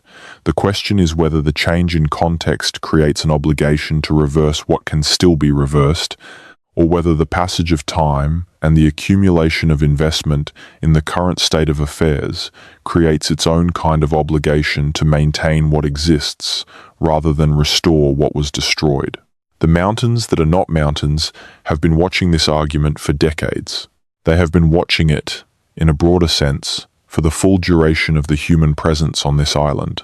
The argument between what exists and what used to exist, between the current configuration and the previous one, between the interests of the people who benefit from the current state and the claims of the people and the things that were displaced to create it. The dolerite does not take sides. The peat continues to accumulate. The pencil pines continue to layer. The argument continues. There is another argument that the highlands have been watching, this one more recent and more specifically scientific, about the climate and the rate of its change, and the consequences for the ecosystems of the plateau. Tasmania's highlands are one of the places where the biological effects of warming are most clearly documented, because the long-term ecological monitoring programs that have been running there for decades provide the baseline against which change can be measured, and because the alpine ecosystems of the plateau, perched at the edge of their climatic tolerance in ways that lowland ecosystems are not, respond to temperature change with a sensitivity that makes the effects visible earlier and more dramatically than in less marginal habitats. The alpine sphagnum bogs are drying. This is a factual observation from long-term monitoring programs, not a projection or a model output. The sphagnum mosses that form the bog surface require conditions of continuous moisture, a water table at or very near the surface, to maintain the living moss layer that sits on top of the ancient peat. As the temperature rises and the evapotranspiration rate increases and the distribution of rainfall changes, the moisture conditions in the bogs are changing, and the sphagnum is dying back from the margins of the bog into the wetter centres, and as it dies back, the exposed peat below it is drying and oxidizing and releasing the carbon that has been stored in it since the bog began to form thousands of years ago. The bogs are switching from carbon stores to carbon sources, from systems that accumulate carbon from the atmosphere to systems that release it, and the release adds to the atmospheric carbon that is causing the warming that is drying the bogs. This feedback loop, the warming, drying the bogs, and the drying bogs releasing carbon that adds to the warming, is one of a number of climate feedback loops that make the trajectory of the system non-linear, harder to predict, and harder to reverse, because the system is responding to its own changes in ways that amplify those changes rather than damping them. The mountains that are not mountains are part of this feedback loop. The geology that produced them, the ancient dolerite, and the peat that has been accumulating on it for 20,000 years, is implicated in the climate dynamics that are now altering the landscape that the geology produced. The old stone and the new gas are in a relationship, a causal chain that links the Gondwana breakup to the Permian extinction, to the formation of the Southern Ocean, to the climate of the Holocene, to the peat bogs that formed on the ancient plateau surface, to the carbon they contain, to the warming. That is releasing it to the future, that the release is contributing to everything is connected. This is not a mystical observation. It is a description of how physical and biological systems work, how the material world is structured, how the processes that operate at different scales and different time scales are linked through the flows of matter and energy that cross the boundaries between one system and another. The dolerite and the peat and the atmospheric carbon and the Southern Ocean circulation and the pencil pines and the burning practices of the Aboriginal Tasmanians and the hydroelectric reservoirs and the de-extinction research programs, and the language revitalization and the thylacine footage, and Truganini's ash, and the Lake Pedder campaign, and the long-term ecological monitoring, and the eagles on the thermals, are all connected, all part of the same system operating at different scales and timescales, all part of the story of what this place is and what has happened here and what is happening here now. The story does not have an ending because the place does not have an ending, or at least not one that is visible from the current position in time. The dolerite will continue to erode. The pencil pines will continue to grow or will not continue to grow depending on the trajectory of the climate and the fire regime. The Aboriginal Tasmanians will continue to maintain their connection to country and to argue for recognition and rights. The ecological monitoring programs will continue to record what is changing. The de-extinction research will continue to attempt what may or may not be possible. The peat will continue to accumulate or to oxidize, depending on conditions. The eagles will continue to ride the thermals as long as there are thermals to ride. The story is still being written. You are in the part that does not yet have an ending, which is to say you are in the present, where all the threads are still live, where the outcomes are still undetermined, where the choices being made now will determine what the future record says about this moment. The future ecologists, who core the Highland lake sediments 100 years from now, will find in those sediments the record of what we are doing now. The layer of our time will be visible in the chemistry and the biology, in the altered species composition and the changed fire frequency, and the temperature anomaly embedded in the diatom record and the pollen record and the isotope ratios in the sediment. We will be in the archive. We are being recorded. What we are being recorded as doing is worth considering. What we are being recorded as having decided about the mountains that are not mountains, and the people who named them, and the animals that lived in them, and the ecosystems that covered them, and the climate that is changing them. The sediment does not judge, but it records, and the record will be read, and the reading will be an interpretation, and the interpretation will be informed by whatever framework the future brings to the question of what happened here in our time and why. The mountains that are not mountains have been here through the judgment of many different interpretive frameworks. The Gondwana supercontinent did not know it was a supercontinent. The Aboriginal Tasmanians who named the dolerite columns did not know they were living on a Gondwana relic. The colonial settlers who killed the thylacine did not know they were extinguishing a marsupial lineage 60 million years old. The hydroelectric engineers who flooded Lake Pedder did not know they were ending an ecological system that had been forming since the last ice age. Each of these moments was intelligible from within the framework of its time, and is legible now from the framework of our time, a framework that includes the science and the ethics and the history that were not available to the actors in those earlier moments.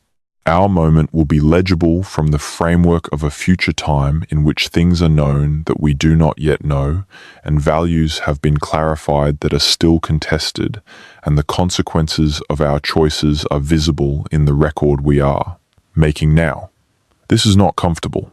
The discomfort is appropriate.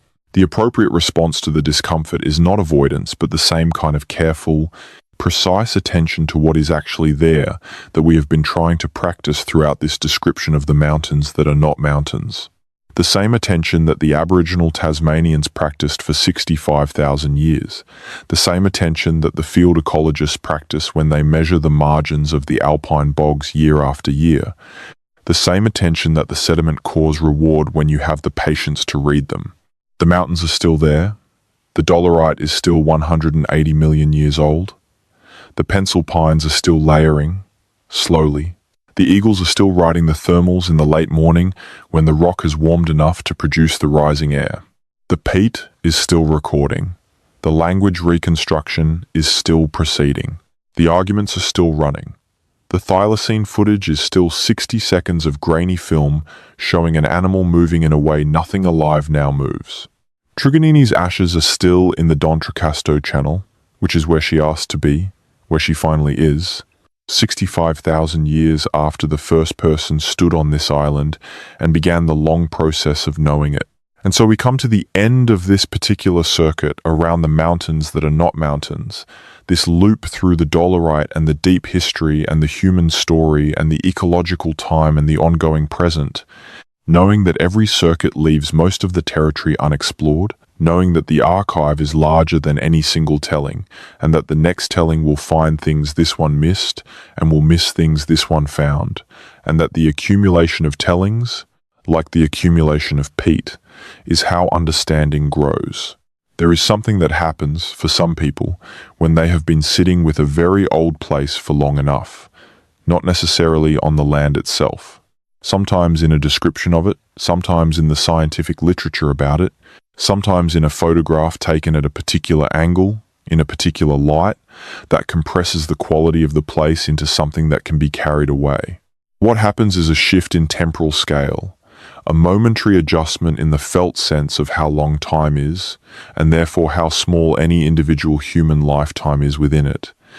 Not as a source of despair, but as a source of something that is not quite peace and is not quite perspective, but is perhaps the feeling that you are smaller than you normally feel, and that being smaller is appropriate, and that the appropriate size is actually a relief from the exhausting inflation of ordinary human self-importance.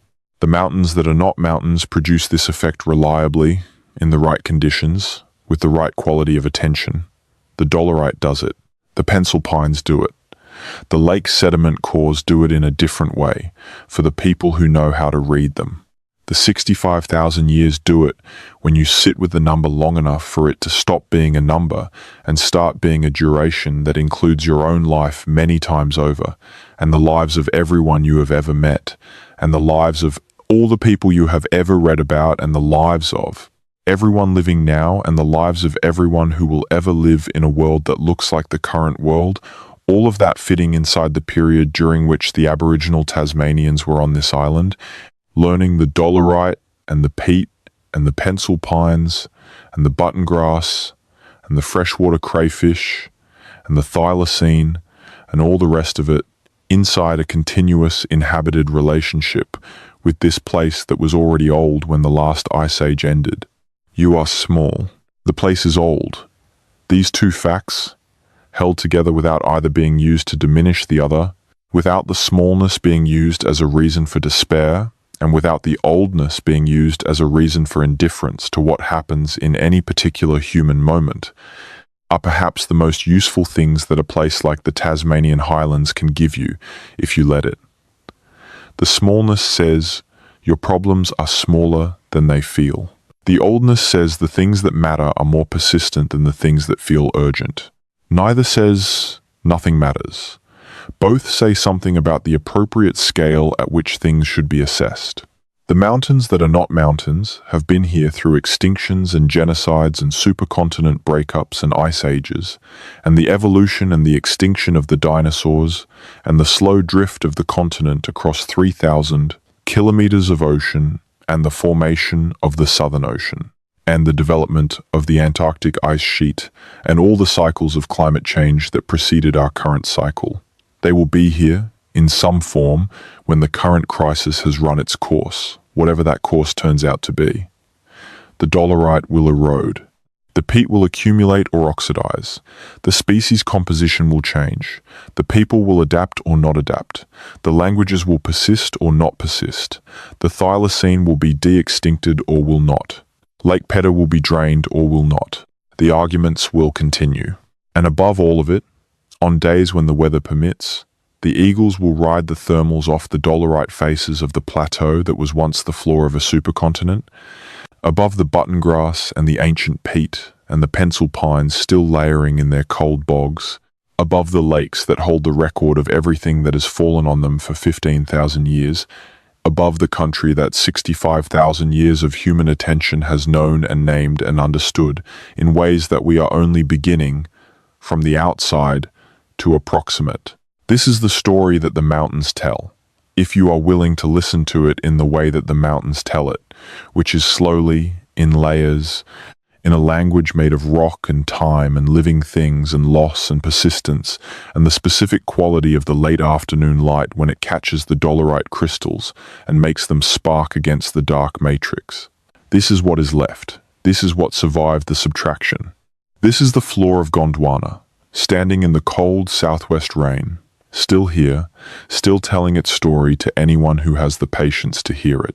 If this journey through the deep time of Tasmania has been useful to you tonight, if the dolerite and the pencil pines and the 65,000 years and the thylacine footage and Truganini and the Bass Strait and the Franklin River and the lake sediment cores have given you something to carry with you into whatever comes next, then the telling has done what it was meant to do. You can tap the like button gently as a signal to whatever algorithms govern the distribution of these things that someone found this kind of slow, layered, attentive exploration of a very old place worth their time. You can subscribe if you would like to come back, to spend time in other places that have more time in them than seems possible, other landscapes that are telling their stories to anyone patient enough to receive them. I would love to know where you are listening from tonight, what country and what city and what time it is there. Whether you are looking at mountains or at a city skyline or at a ceiling or at nothing in particular, because the thought of this description of the Tasmanian highlands traveling to wherever you are, reaching you wherever you are in the world, in the middle of whatever night or morning or afternoon belongs to your location, is one of the stranger and more affecting things about making these videos. This sense that the old stone and the old story can travel, can arrive somewhere new, can be held for a moment by a mind somewhere else on the planet before dispersing again into whatever the night brings. If you feel moved to support the channel more directly, there is the option of a membership here on YouTube, which is completely optional and carries no obligation and is not a condition of anything, because listening is already more than enough. Listening with this kind of attention is already the thing that these videos are for. But if you feel the impulse, it is there, and it helps, and it is appreciated. For now, there is nothing that needs to be done. The Central Plateau is still there, in the dark of the Australian night, the frost forming on the dolerite in the cold air coming off the Southern Ocean, the pencil pines still against the plateau sky, the lakes lying still in their glacial basins, the peat recording the current night the way it has recorded every other night for 20,000 years, one thin layer at a time.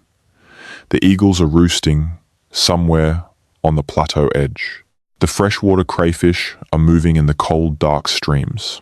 Whatever is left of the thylacine lineage in the inaccessible southwest is not there, probably, or possibly is, moving through the horizontal scrub in the way that only it moves, in a way that nothing else alive moves, in the way that 60 seconds of grainy film from 1933 shows us it moved. The mountains that are not mountains are standing in the dark and the rain and the cold southwest wind, exactly where they have been standing since the dolerite cooled and the surrounding rock began its long descent, 180 million years of subtraction, bringing them to exactly this configuration at exactly this moment.